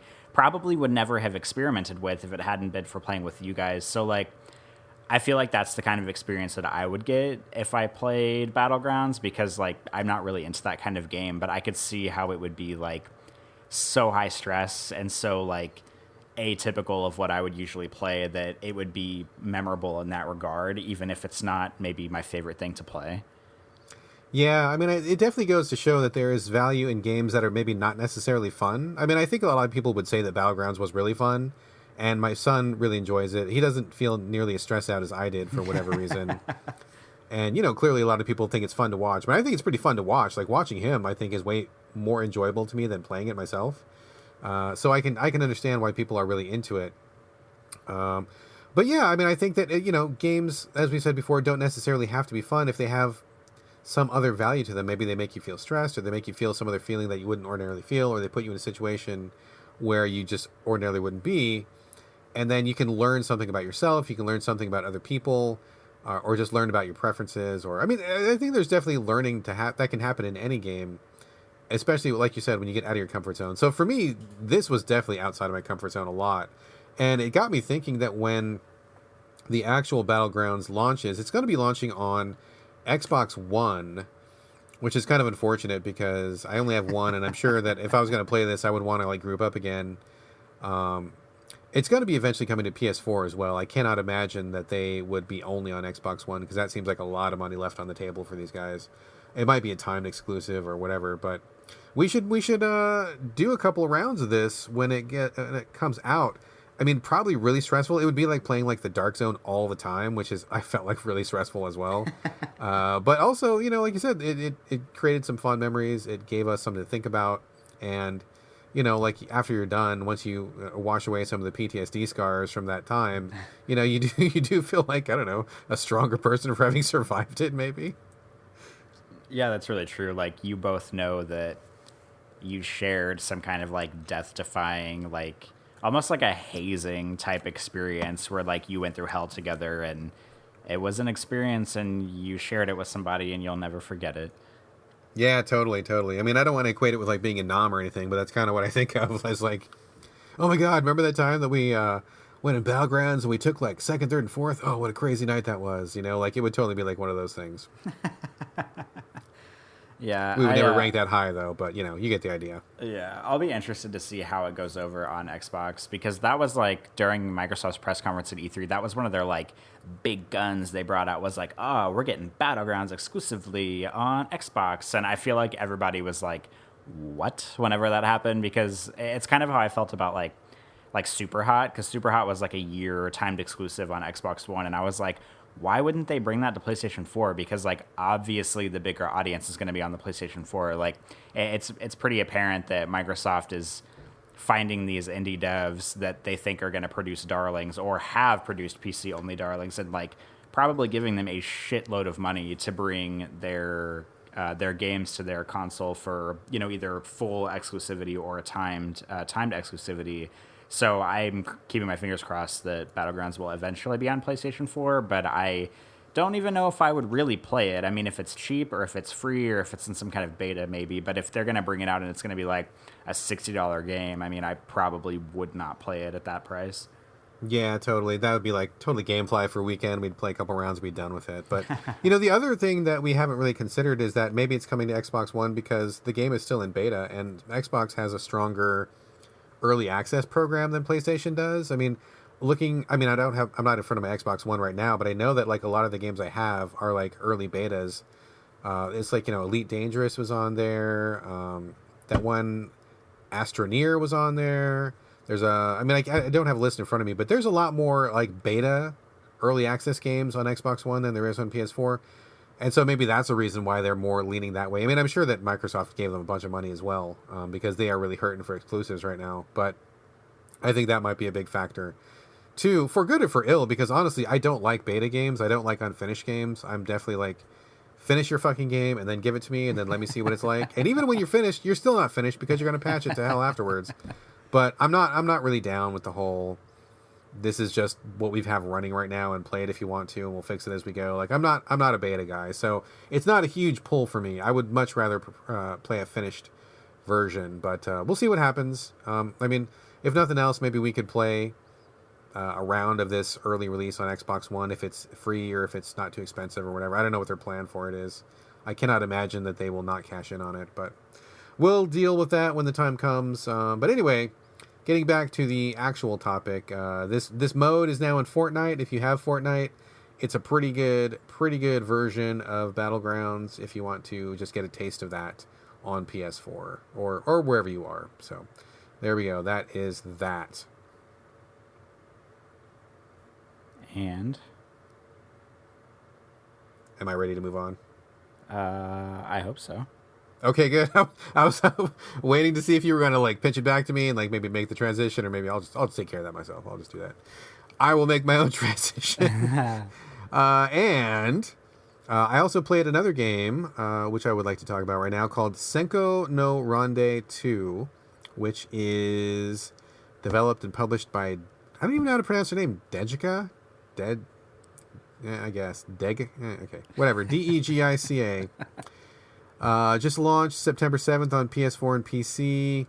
This is a sequel to a game of the same name, which was on Xbox 360. This is a little bit hard to describe. It's kind of like a fighting game because it's 1v1 in an arena. You're kind of looking top down. But it's also like a bullet hell shooter. And those two things don't necessarily seem to go together when you have those concepts side by side. But this game does it pretty well. Basically, you have a list of, I don't know how many characters, 15, 20 characters or something like that.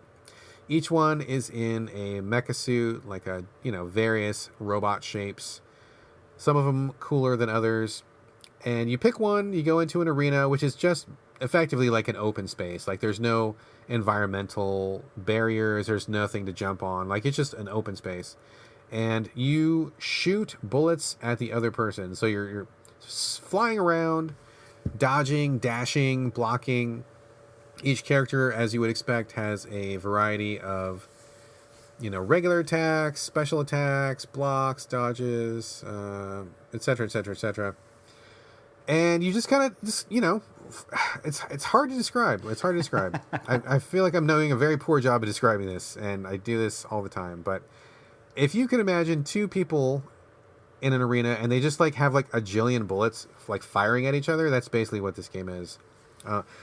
Ironically, it seems like a giant chaotic mess when you look at it on YouTube, or like if you go check out the trailers or whatever. It's really hard to tell what's going on. It's just not clear. But when you play it, it does feel like chaos for the first, few minutes that you're learning the game. But then once you get into it, there actually is a pretty good series of fundamentals there. The controls make sense once you figure them out and once you get through the tutorials. And there is a pretty good amount of strategy into learning your particular character's quirks and how that plays out with the other person. And it's interesting. I can't say that I played it like a lot, because once I beat the arcade mode a couple times, I kind of felt like I had the gist of it, and I didn't really feel the need to beat it with like every single character. But flying around and shooting lasers and shooting bullets is surprisingly a good time. I mean, I don't know that I would necessarily want to play it as much as I would want to play like a Street Fighter or something like that, but I think in terms of design, the challenge of melding a bullet hell shoot 'em up and a fighter has been accomplished pretty successfully here. On the other hand, I know that fighting games are not traditionally known for their story modes, and this has like one of the worst story modes I've ever seen. It's just the core mechanics and the fighting is there, and that's fine. But like, if you want a little bit more than that, like if you want to work towards something, or at the very least get like a basic story. I mean, story is kind of the rage in fighting games now with all the stuff from NetherRealm and other people out there. They realize that story is kind of important to people who play these games. This game has the arcade mode is nothing. Like, it's like you go off and fight a dozen people at the end. It is literally nothing but credits, which I thought was like really ridiculous in this day and age. And then you go to the story mode and it tells you up front, hey, BT dubs, this is a story mode that we actually used in another game from 2010, but we're going to cut and paste it and include it here for you. I don't know why. This is not that game. This is not that story, but the story is here from this other game for you to enjoy because reasons. And so you can play through this story mode, which is basically like a very, very non-interactive visual novel with like a ton of talking. And it's characters that you don't know who they are, and you don't know what their relationships are, and you don't know what they're talking about, and a lot of jargon. Very, very, very like low-grade anime feeling to it. And I do not mean that in a good way. I mean that in a very bad way. So I noped my way out of that story mode as quickly as I could, and I just did not care anymore. But the core fighting is fine. I think fans of mecha or bullet hell shooters might be interested in checking this out. And if you could get it on the cheap, I think it would be fine. But there's not really a lot to it. There's not a lot of modes. There's not a lot of content. It's kind of like the core, arcade mode or PvP mode, 1v1, whatever, versus... Sorry, getting all my modes mixed up because we're jumping genres on the show so much. Yeah, if you like that, go for it. But like, there's not really a lot else here. It's not going to hold up as long as something like a Mortal Kombat or an Injustice, where they put a lot more into it to keep you playing and coming back. This is just a real bare bones sort of thing. And honestly, it doesn't even really look all that good. It looks very much like it could have been on the 360, and they just ported it. Like, there's no real fancy graphics. The character models are pretty simple. I mean, it doesn't matter for the most part because the camera zooms out pretty far, and so you're not getting a mega close-up look. But at the same time, it's like, you guys could have prettied this up a little bit, made the character models a little fancier, given them a few more animations or something. But it's not bad. Like, it's not bad. I think it's interesting. Very, very interesting. It's not something that you would see every day, and I think that for a select group of people, this will be a pretty cool release. Not my jam especially, but I did think it was good for what it was, and I did spend maybe like 2 days on it and enjoyed that time, although I will probably not be going back. So, Corey, do you like the idea of a fighting game which blends bullet hell in there? This does not sound like my jam at all. Yeah, I can't really see you playing this at all. That was kind of a rhetorical question even. Yeah. I mean, it is what it is. It's a really super niche product. It's kind of cool in some ways, but if this sounds like your thing, you probably have already bought it. If this does not sound like your thing, there's no reason why you would even know it existed. It's a really, really small fringe game. But there it is, Senko no Ronde 2 by Dejika, I guess. And yeah, I mean, the last time you got one of these was on 360. If you want another one, here it is. And that's basically all I have to say about it. So let's move on to something that is way more anticipated and something which, like Destiny 2, I'm already sick of hearing about. Oh, no. Corey, let's talk about... Twitter just won't shut up, you know. Let's talk about Dishonored, Death of the Outsider, sir. Yeah, okay, so full disclosure, I will be reviewing this on Game Critics. I have a publisher copy, and I'm really excited about it. It should come as no surprise to anybody. If you have known me for more than 5 minutes, you probably know that Dishonored is the kind of game that I'm really into. I really like Dishonored. I really like Prey, which was Arcane's other game that came out this year. I really love Deus Ex. These are all games that are very similar, very, slices of open worlds, first person. You can kill everybody. You can ignore everybody. You can knock out everybody. You can play it very much at your own pace. You know, there's several ways to go about any given situation. These games are... there is like no game that could be more of my jam than games like this. And I have played Dishonored, Death of the Outsider, which just came out. Arcane put it out. Bethesda published it. It came out on the 15th, which was last Friday. So it's actually only been out for a few days on PlayStation 4, Xbox One, and PC. This is it's kind of like a standalone expansion for Dishonored 2. That features the main character of it is Billy Lurk, also known as Megan Foster. She is a very secretive woman, I guess you could say. She made her debut in the DLC for the first Dishonored. She was a side character in all of Dishonored 2, and now she is playable in Dishonored, Death of the Outsider. Basically, Death of the Outsider follows her efforts to try to kill the Outsider. And if you don't know anything about Dishonored lore, basically every main character of every game, the Outsider is this kind of god-like character who lives in what's called the Void, and it's kind of like his realm, I guess, if you will, his god-like realm. And he can basically see everything. He can see past and present. He can see what everybody's doing. He kind of like is all knowing. And in the first game, he was probably the most interesting character in the first game. He also had a really, really, really sexy voice actor in the first game.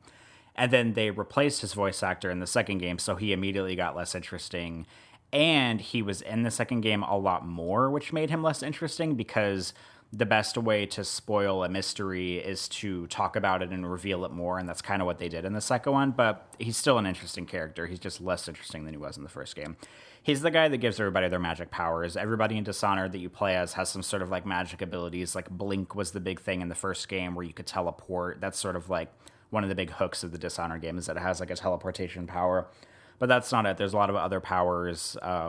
I'm not going to go into them, but the Outsider gives the player their mark on their hand and basically gives that person their own set of like special skills. And Billy Lurk in Dishonored Death of the Outsider is partnering with her old protege, I guess you could say, Dowd, who is the assassin from the first game. Basically, what you go into the first game thinking that Dowd is going to be like the final boss, and he's like the one who caused all this chaos in the city, and you go after him to kill him.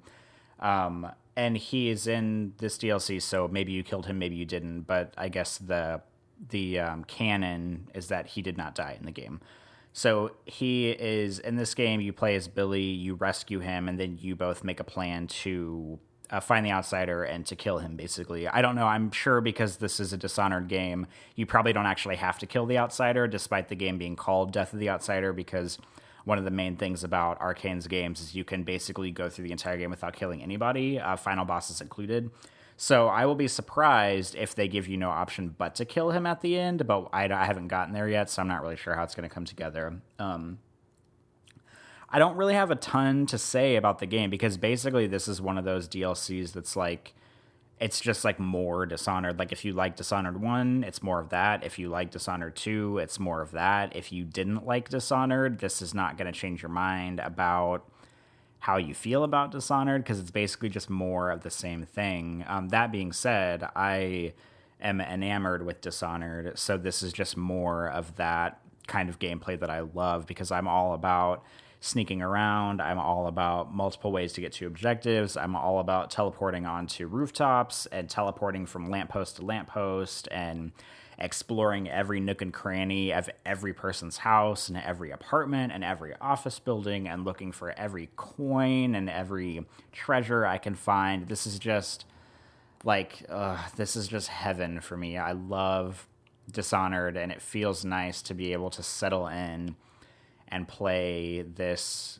again. It just feels like it's like coming home for Christmas whenever you're at college. It just feels nice to be able to settle in and just play something that is so pleasant, that you're so used to, that just feels right again. Brad, I don't think you have ever been into well, correct me if I'm wrong. I recall you playing the first Dishonored and being okay on it, and that's your experience with the franchise. Is that right? No, I actually did not like it. I'm damn not. It. Okay. You were close. I mean, it's funny, as I was listening to you talk, I was like thinking about what I've said on the show tonight, and I'm like, God, I feel like I've been kind of negative tonight, and I don't want to be too negative tonight. So I'm like, I'm just going to let Corey talk. I'm not going to talk about like how I actually really dislike Dishonored, but I'm just going to be quiet and let him have his moment in the sun. But since you called me out on it, yeah, just not my thing. I don't like these kind of games in general. Like I don't know, like the whatever. I'm not even sure what you even call this kind of game. I think people say it's like immersive sim or something like that, which is kind of popping up more often as a genre title.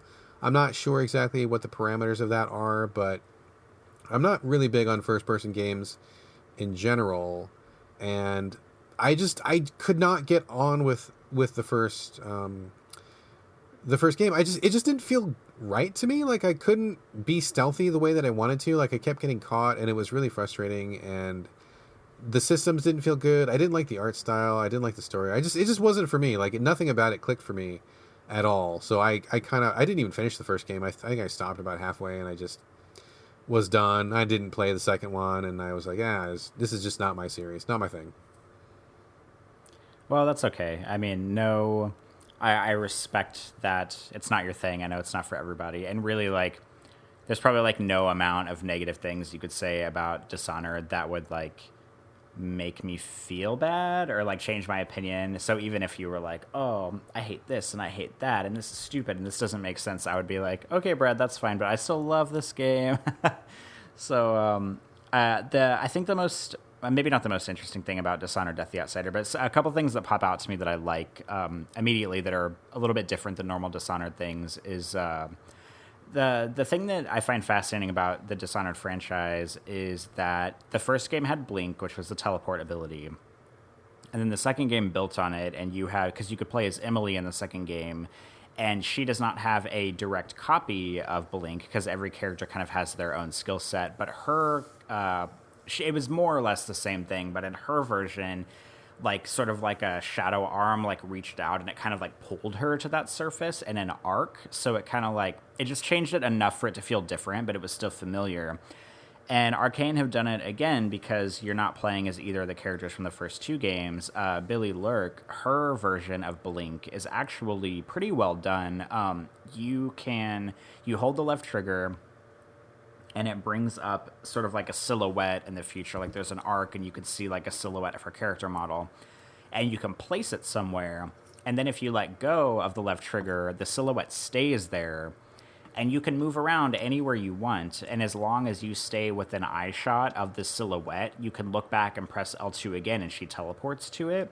So it sets up some really interesting scenarios where like you can't place the silhouette through glass or through like bars or grates, but you can teleport through grates if you place it like on the other side of a grate and then you're somewhere else and you can see it, which might sound confusing. But there was like a situation last night where I was playing and I was up on this like lamppost or like behind the stage area, and there was a sewer underneath me, and she has another ability that lets her kind of like leave her body and like move around the environment to it basically stops time and she can like move her vision around the environment and just basically look at everything, which is nice. It's a very accommodating feature because most of the time the Dishonoreds will have a view that kind of like temporarily lets you like look through walls a little bit, but this one you can actually like full on like leave her body and like move around the environment. So you can place the teleport silhouettes while you're out of your body. So I like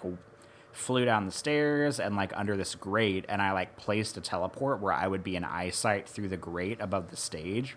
And then I resumed my position where she was up on the stage and like looked down through the grate, and I was able to just teleport there. And I think it sets up some very interesting like tactical options for how you can play the game. And I appreciate the fact that Arcane is kind of doing something different with the teleport ability with every game that they come out with. It's just a nice little small a little bit of extra elbow grease they're putting into the game rather than just copying the exact same teleport mechanic over and over again. But something that I don't like about Death of the Outsider is, as far as I can tell, you cannot upgrade Billy Lurk's abilities, and that was one of the big things of the first two games, is you can find these like relics, these runes around the environment, and you can cache them in to upgrade your abilities. And my favorite ability from the first two games, because all the characters in the first two games share this ability, is one where if you kill someone stealthily, and you have to kill them, you can't knock them out to get this, their body basically vanishes. It like turns to ash as soon as they die. And that upgrade alone basically makes me, because I always played through Dishonored the first time totally stealthily, knocking everyone out, no kills, no alarms, because that's just how I like to play those games, like a total ninja. But my second playthrough, I always do stealthy, but I kill everyone. I murder everyone in every level, but I do it to where their body vanishes, and it makes it so much easier. It makes you feel like a really fast, lethal ninja, and that's the way that I like to play those games. But Billy does not have that ability. She does not have that ability. She doesn't have it, and it kind of bothers me because I was like looking forward to my second play of the game and being able to just like run around the environment and like stealthily kill everyone and have their bodies vanish. But as far as I could tell, she doesn't have that ability, and she also can't upgrade her abilities. Like usually you can upgrade the teleport abilities to where it like teleports farther, or you can like, go longer or something like that, and you can't upgrade her abilities, which I'm a little bit concerned because this has a New Game Plus. But I'm kind of looking at the game thinking like, okay, well, if you don't allow me to upgrade my abilities, what's the point of a New Game Plus? And maybe it'll get there and maybe not. But that's probably my biggest, I don't know, maybe like criticism so far of it. I mean, I adore this game. It's the kind of game, I did this with Prey, where it's the kind of game where I can just sit down and play for hours and hours and hours at a time. Like the first mission, if you're an absolute pro, could probably take you like 15 minutes to beat, and it took me like 2 hours because I'm the kind of guy that explores everything.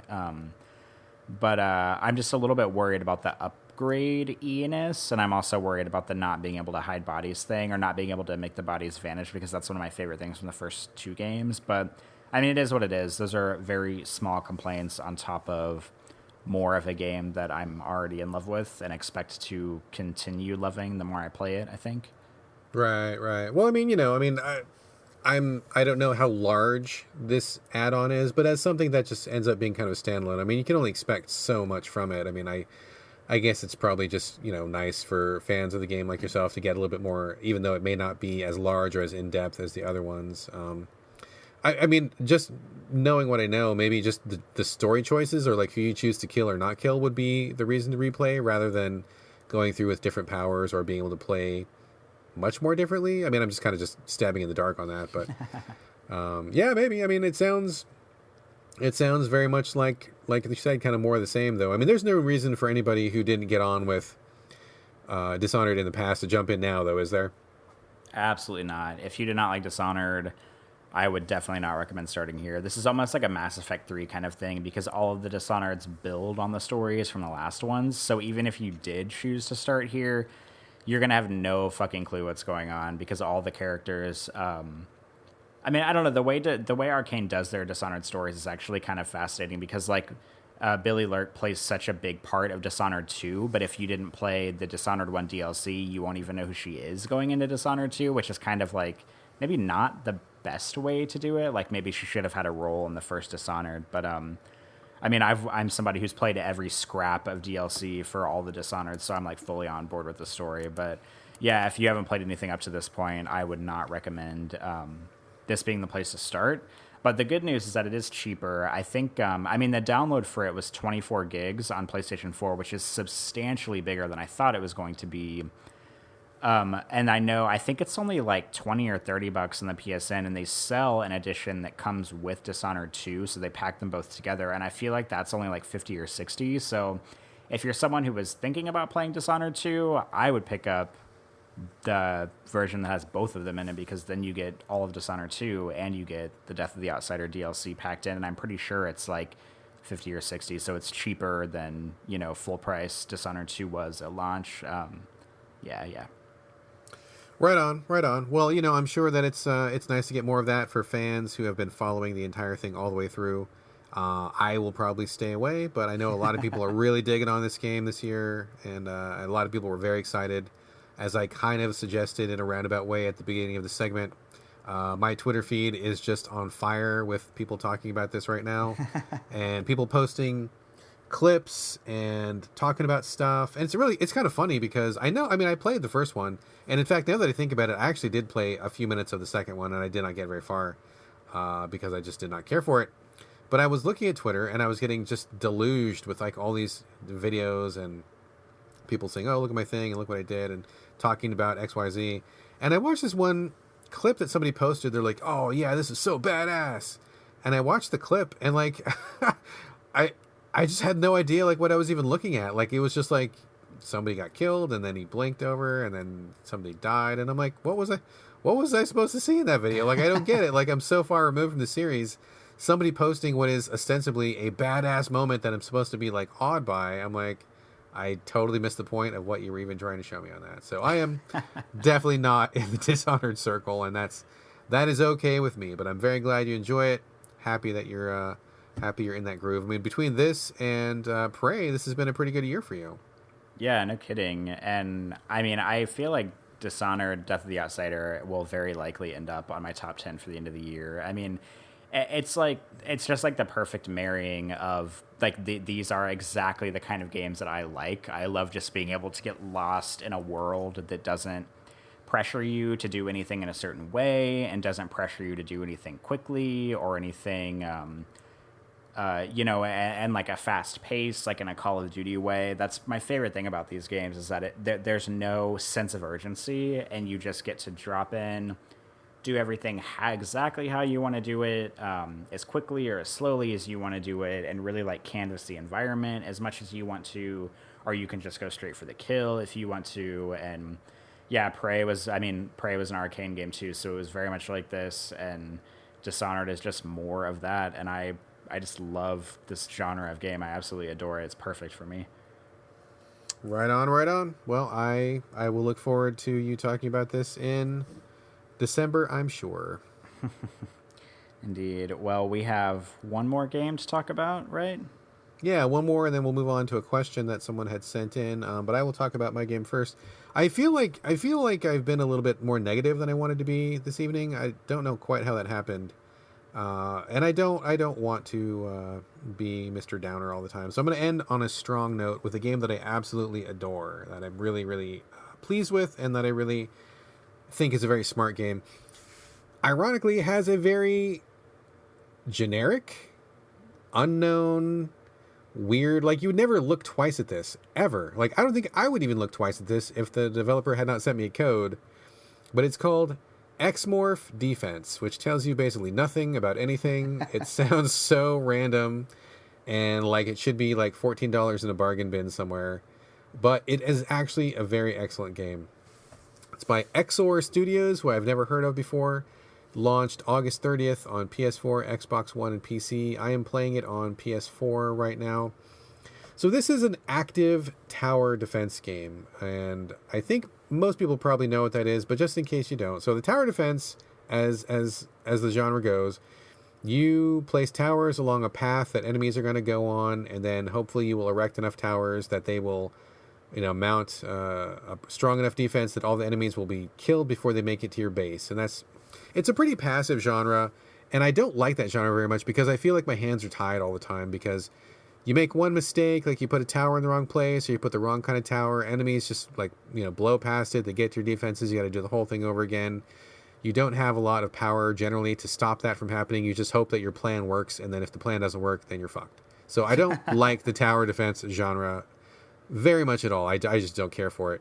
But I do like active tower defense, which is basically the same thing as tower defense, but they give you an avatar or a character or something so that you can actually take some action. If you fuck up your plan, if you put the wrong towers on a path and then enemies are pouring through, you can actually go over there and fight back, or you can change towers in the middle of the level, or you can do whatever. Any tower defense game that gives the player some agency to do something, to take some action in the middle of it, I think is fine. I like that. That's just enough for me, where you still need the strategy, you still need to do the base building or whatever it is that you do, but it gives you a little bit of wiggle room if you're not perfect every time, and it gives you the feeling that you can do something. I don't like the feeling of being trapped and being passive and being unable to take action. It's very frustrating. So I like active tower defense a lot more than just tower defense, and this is probably the most polished, the smartest, and the most player-friendly active tower defense game I've ever seen. It's a really, really smart game. The story is, there's not a lot of story, but it is a little bit interesting in that the player is taking on the role of alien invaders who are coming to Earth to steal its resources. So you're not really defending enemies. You are the enemy, and you are taking over the planet, which is a neat little spin. Every level starts with a big resource generator crashing into like some continent on Earth, and the player is a small little drone that gets released from that thing. Like, it becomes your home base, the drone gets released, you are the drone, and it can transform into like all these different shapes to fire different kinds of guns. You have like a laser that's good against heavy tanks. You have a regular blaster, which is good for like little enemies. You have a bomb, which is good for, whatever, medium-sized enemies. And then you have missiles, which are good for enemies in the air. So you can switch back and forth, and your ship like morphs and changes. It's pretty cool looking when you cycle through the different weapons. And every single thing about this game is just really, really smart. They've taken into account a lot of the mistakes this genre makes, and they have fixed basically all of them. For starters, the enemies come in waves in these type of games, and in X-Morph, they give you a break between each wave, and you can tell the game when you want to start. So you can take as much time as you want to set up your towers, to evaluate your strategy. They tell you exactly where all the enemies are going to be coming through, so there's no surprises. You know exactly what you're planning for. They let you move towers at no cost. Resource management is kind of a big part of this genre, where you've only got a certain amount of money, and towers cost money, and if you have to sell some back to get money, then you do that, or if you will need to build some extra ones, you got to make sure you have enough. If you build a tower and you put it in the wrong place, you can move it anywhere on the map for free, which is amazing. If you want to change the kind of tower that you have, you can do that for free, which is also amazing. Like if you set up a machine gun tower and you're like, oh wait, this is wrong, I need an anti-aircraft tower, you can just change it, no problem, no penalty.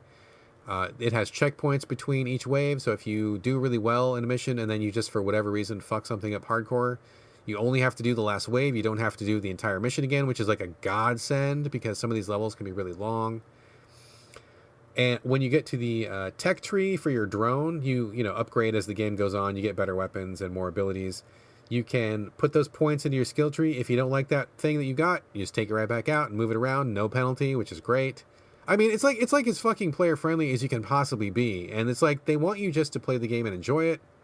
And they don't nickel and dime you. They don't make you feel stupid for making a choice that's bad. They don't make you, they don't punish you for choosing, the advanced missiles looks like it's better than the flamethrower. Oh shit, I should have got the flamethrower instead. Just do it. You can just change it. It's no problem, no penalty. You don't suffer any price for that, which is great. On top of that, all that is amazing. All that is really amazing. I cannot understate how much I appreciate how much the game respects my time. Like, it does not punish me for engaging with the systems. It wants me to play this game because it is so flexible. I've enjoyed playing this game very much. I really love all these choices. But the thing that really pushed it over the top for me is that it has a very unique feel in that it kind of, this has been coming up a little bit often on tonight's show, it kind of feels like a bullet hell shoot 'em up a little bit, which is definitely something that is not associated with tower defense. Because when you have your enemies pouring in, there are all these other little factors that you have to take care of as the player, and it keeps you running around the field all the time. Like, you've always got something to do. Even if your towers are mounting a strong defense, you always have to go and take care of things. For example, some enemies will have like little healer units, and if you don't take those out right away, they will heal the enemies and make it past your towers. So you have to, like, whenever you see a healer show up on the field, you have to go and get it. Sometimes there are like these little like artillery units, and they will take out your towers from a ways away, and the game tells you immediately when they're on the map, and it tells you which tower they're targeting. Again, something very respectful of your time. So when you see that go off, you have to go and take care of those. So you're like flying over here and take care of this thing, and flying over here and take care of this thing. And sometimes random aircraft will come in to kind of like harry you. And so that keeps you busy when things are kind of quiet. So it's got a really good pace, a very high pace actually, for a game in the genre, where even if you're not trying to make up for the mistakes of putting your towers in the wrong places, like, there's a lot of stuff for you to do. Like, you were never sitting there bored. You're never just watching enemies file past your towers. You're never just sitting there like racking up dollars. Like, you're always flying around, taking care of some threat. You're always watching what's going on all places of the map. But I mean that in the best possible sense. Like, I think it's really smart and really a neat trick that they pulled off to make it feel like it is a tower defense game, but it's also like a fucking shooter at the same time. It's like doing both, and it's doing both really well. And I think that is a very, very hard thing to pull off. And they make it look so easy. I mean, everything about this game, very well thought out, very well considered. Like I said, very respectful of my time, which I think is very important to me. I mean, I have like zero criticism of this game. Like, it's just like a perfect for what it is. I mean, it doesn't reinvent the wheel. If you've played tower defense games, or especially if you've played active tower defense games, a lot of these elements will be familiar. But at the same time, every single thing that it does is like perfect, and it looks great. I love the designs of the aliens, and your ship looks awesome. Your powers look awesome. The enemies pop. Oh yeah, I didn't even mention, every once in a while, like, a boss will show up, and that makes it feel even more like a shooter, where, like, after you get rid of some waves of enemies, like a giant fucking robot will show up, or like a giant tank, or a bomber that's got, like, it's like shooting lasers at the side, and you just like gotta shoot components of it off. I mean, the bosses are fucking rad. Like, everything about this game is like the best. I mean, it's not brand new, it's not breaking a lot of new ground, but it is done to perfection. Like, this is, if someone was to ask me what is like the best active tower defense game, like, I probably would point to this one. This one is like amazing. I really enjoy it. This sounds like, if you took, just by the way you're describing it, it sounds like if you took the video game Vanquish and squeezed it into a tower defense game. That's like the vibe that I'm getting here. It feels as hectic as that. I mean, if you replace the dude in Vanquish with like a little ship that can transform, that would be pretty close to like the feeling of it, because that pace, that like constant management of the battlefield, that back and forth and the zipping back and forth, that actually does have a lot in common with that, even though like it's a totally different genre. But yeah, I mean, it's such a neat trick to be able to have this one thing, this one aspect of the game be so considered and careful and go at your own pace. Like, enemies don't come until you're ready for them to come, so you can take as long as you want to set up your defenses. But man, once that level starts, you're fucking flying all over the place. You got shit to shoot. You're going back and forth, and you're transforming like all the time, and you're just, man, it's just really, really cool. I think it's great as an action game. It's great as a tower defense game.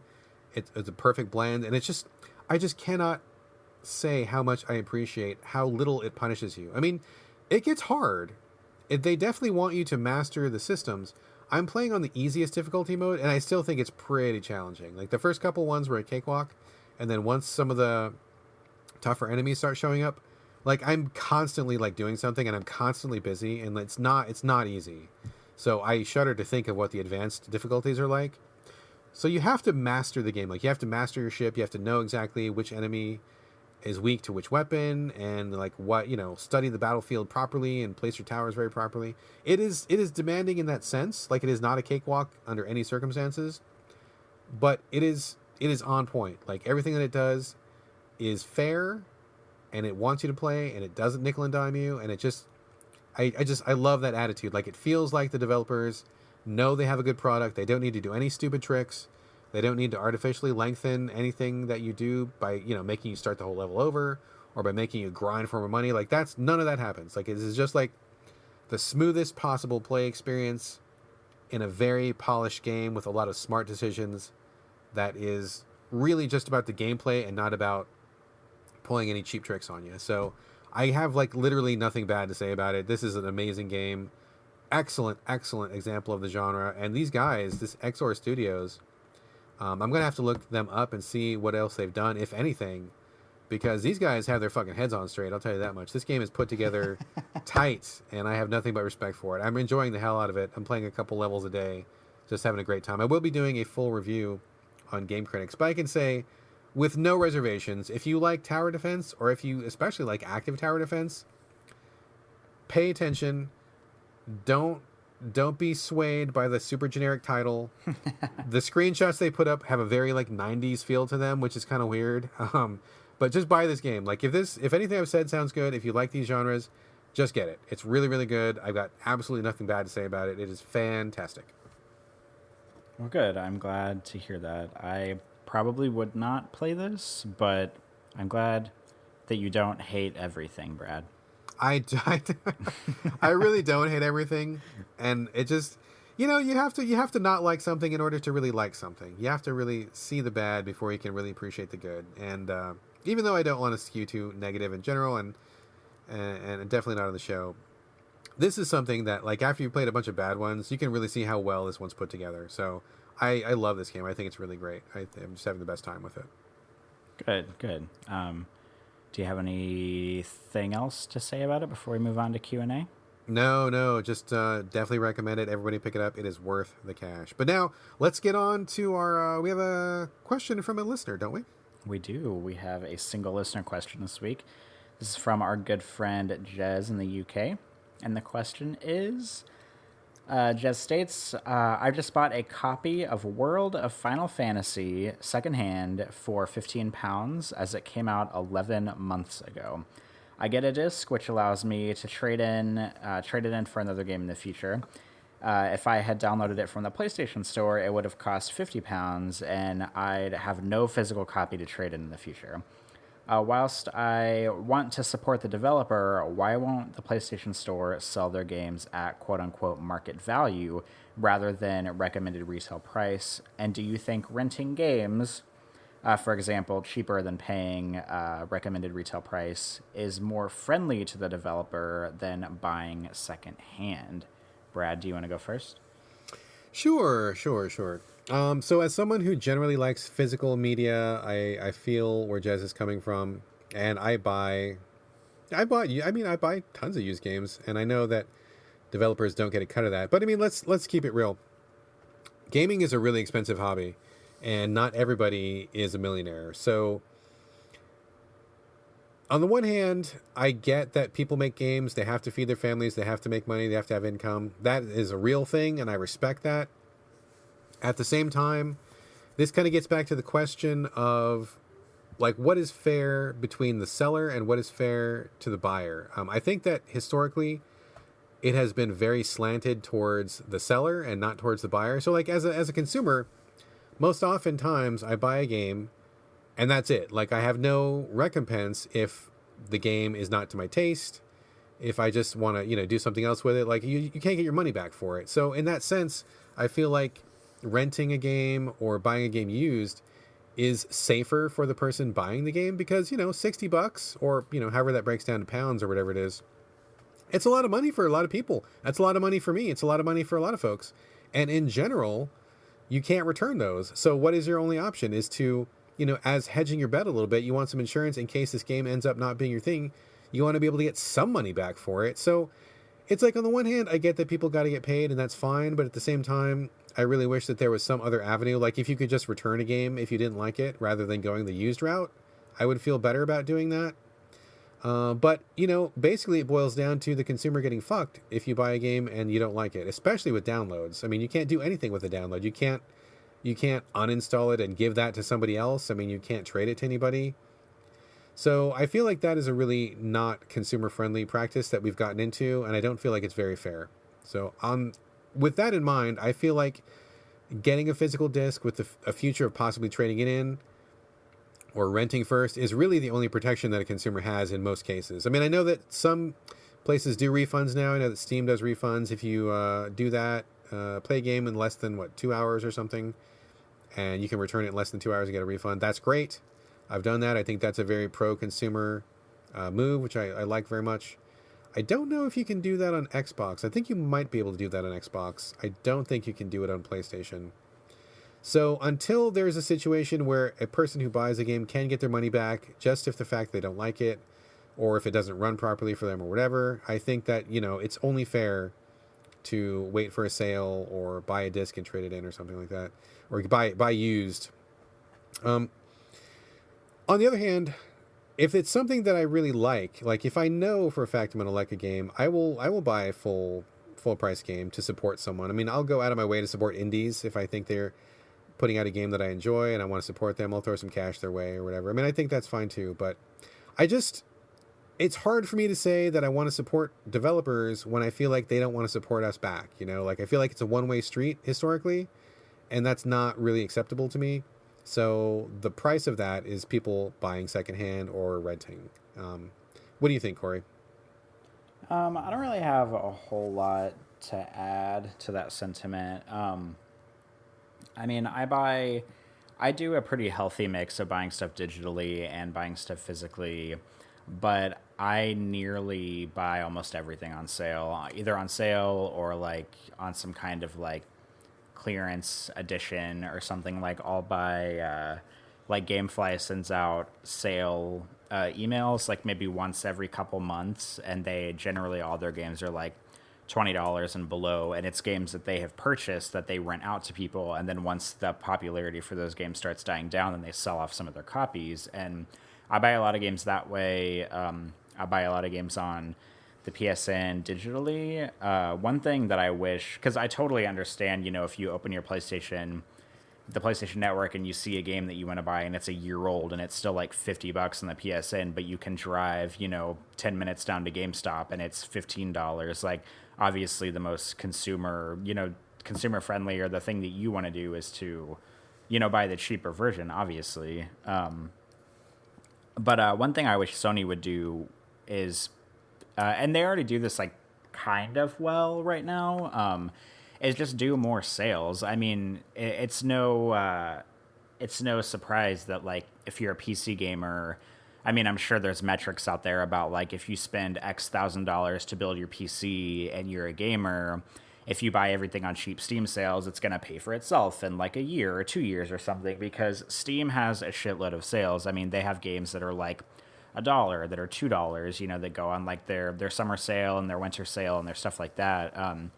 I wish that Sony's pretty good at being proactive about sales, but I wish that they would be even better, because sometimes they have stuff that's really cheap. As a matter of fact, right now, I think Titanfall 2, for example, is $15 on sale on the PSN, which is I think an amazing price, but it's rare that you see, AAA games getting below I don't know, $10 or $5, and I feel you see that kind of stuff on Steam all the time. There's always a sale on Steam, it seems and the PlayStation Network, you might get 1 week of sales maybe a month, or a sale the last 2 weeks, maybe every 2 or 3 months. So I wish that they would get a little bit better about that. But I guess the other thing I was thinking about whenever you were talking, Brad, is, I mean, if you buy a game from a developer and it's, say you go to GameStop and you buy a used copy and you still really want to, say you end up loving the game and you still really want to support the developer, I mean, there's other ways to do that. You could potentially buy other merchandise from them. Maybe they have a store that sells shirts or that sells jackets or that sells, keychains or something. Or I know DLC for the game that you bought. Yeah, or DLC for the game too. I mean, there's other ways to do that. I don't know if developers take donations or anything. I mean, I'm sure there's a way to just flat out give them, your money, for nothing if you want to go that route. But I mean, there's other ways to show your support rather than just buying the game itself, which sounds kind of maybe not as obvious, but I mean, if you really like a game and you bought it for $15 at GameStop and you feel guilty about it, then, buy a shirt from that developer. I mean, a lot of developers have their own clothing stores or accessory stores, or buy another game from them, directly from them or something. I don't know. It's such a weird avenue to go down. No, that makes total sense. I was actually going to say something along the same lines of like, we get a lot of review codes, and if I get a review code that I really love, I will actually go out and buy that game to support the developer. Like, for example, Shadow Tactics came out this year. I got a review code for that. I loved it. That game is fucking amazing, and nobody really paid attention to it. Nobody bought it, so I went out and I bought a copy of it for full price because I thought that game was fantastic. And even though I had already completed that game and had no plans to play it again, I wanted them to get my money for that because I felt like they deserved it. It was such a fantastic product. I wanted to, and get back to the thing about Jez's question about the PlayStation Store not selling games at market value. Well, don't buy games for $60, and when that game comes around to be on a sale, that will be its market value. I mean, I think that it takes a while for a lot of these things. Like you said, Corey, you don't always get the AAA games right away, and sometimes you got to wait a while. I think they're getting better, though. I think we're seeing way more sales now than we did in the past, and I think we're seeing, if you're patient, you can get some pretty good deals on PSN. I mean, not as cheap as you would get on Steam, I don't think. But you can get some pretty good deals if you're patient. If you don't need to have a game like at the launch window, or if you can wait longer than a month or 2 months, it seems like there's a lot of stuff that goes on sale. Maybe not really, really cheap, but you can get it definitely for a couple bucks knocked off. And just to keep it real a little bit, like, I don't think that if you buy a game on sale, buying a game on sale is better than renting it because the developer will still get some money from buying a game on sale. But it's not like if you rent a game or if you buy a game used, that developer is losing a sale, because I don't think that you would have bought that game at $60 anyway. Like, I'm not going to buy game XYZ for $60. If I see it for $5 at GameStop, I'll buy it. That's fine, but I'm not going to buy it for $60. So it's not like the developer's losing out on the sale. Like, I wouldn't, under any circumstances, have bought that game.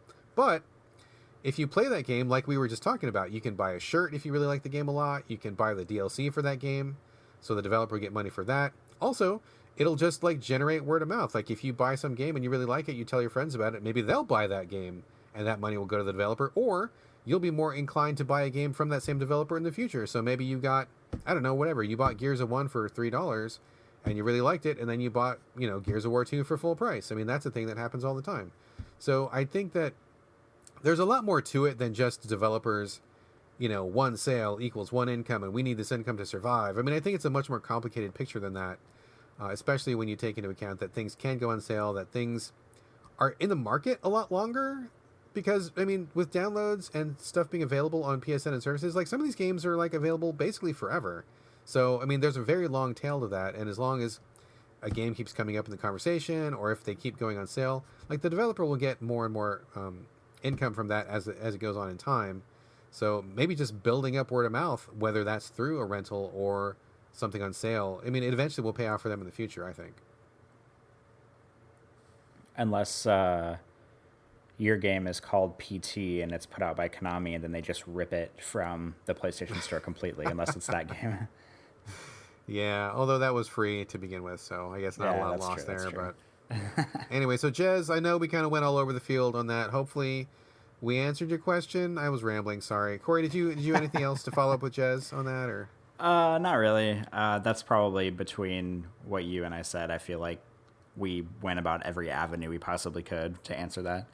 Today was a real rambly show. I feel like we were just all over the place tonight. Yeah, well, we talked about a lot of stuff, a lot of games, a lot of bantery stuff. So, yeah, kind of all over the place. All right. Well, that's all I got for tonight, man. You got anything else before we bring this home? I don't think so. Are you ready to wrap up? I'm ready. All right. Well, dear listeners, we are at the end of another episode 49. But as usual, before we go, we'd like to remind everyone that you can send us any comments, thoughts, feedback, ideas, and anything else you'd like to. You can email us at sovideogamespodcast@gmail.com. We're also on Twitter as a collective show at SoVideoGames. And also, like Jez did tonight, these shows generally go up on the Game Critics site. And if you comment on the Game Critics site itself, Brad always sees it there because he's in tune with Game Critics comments. So that's another avenue to reach us. We're also on Twitter individually. Brad, would you like to give your Twitter handle? Sure, it's my name. It's Brad Galloway, BradGallaway. All A's, no O's, not a single O. Mine is my first and last name as well. It's Corey Motley, CoreyMotley. And Brad, do you have anything else to add before we wrap this up? Well, next episode is episode 50, which is kind of a milestone. I don't think we have anything planned, but if anybody would maybe like us to do something special for episode 50, maybe let us know what you want. Or also, if you've listened to all 50 episodes, I would love to hear from you, and just tell us that you have, or I don't know. I just want to hear more comments from people who are listening, because 50 is it's kind of a lot. Like, we do once a week, so that means we are 2 weeks away from having done this show for an entire year. But boy, the time has kind of flown by. It doesn't feel like a year to me. But yeah, if you've listened to all 50 episodes, or will by the time that the 50 goes up, let us know. I would like to hear from you. Indeed, it is always nice to hear from people who are listening. That's all I got. Cool. Yeah, maybe we'll do something special for the 50th episode. Brad and I will discuss that off air, and maybe we'll come up with some special stuff. But yeah, if you have any ideas, please let us know. We can always deviate from the normal Brad and I talk about, 5 games and close the show out plan. Doesn't matter. But until episode 50, we'll be back, or we'll be, I guess, off for a week, and we'll be back with episode 50 next week. So I guess you'll find out if we have a special show in a week. But until then, this is bye from Corey. And don't be surprised if we don't have a special plan. And this is also bye from Brad. We'll see you next episode.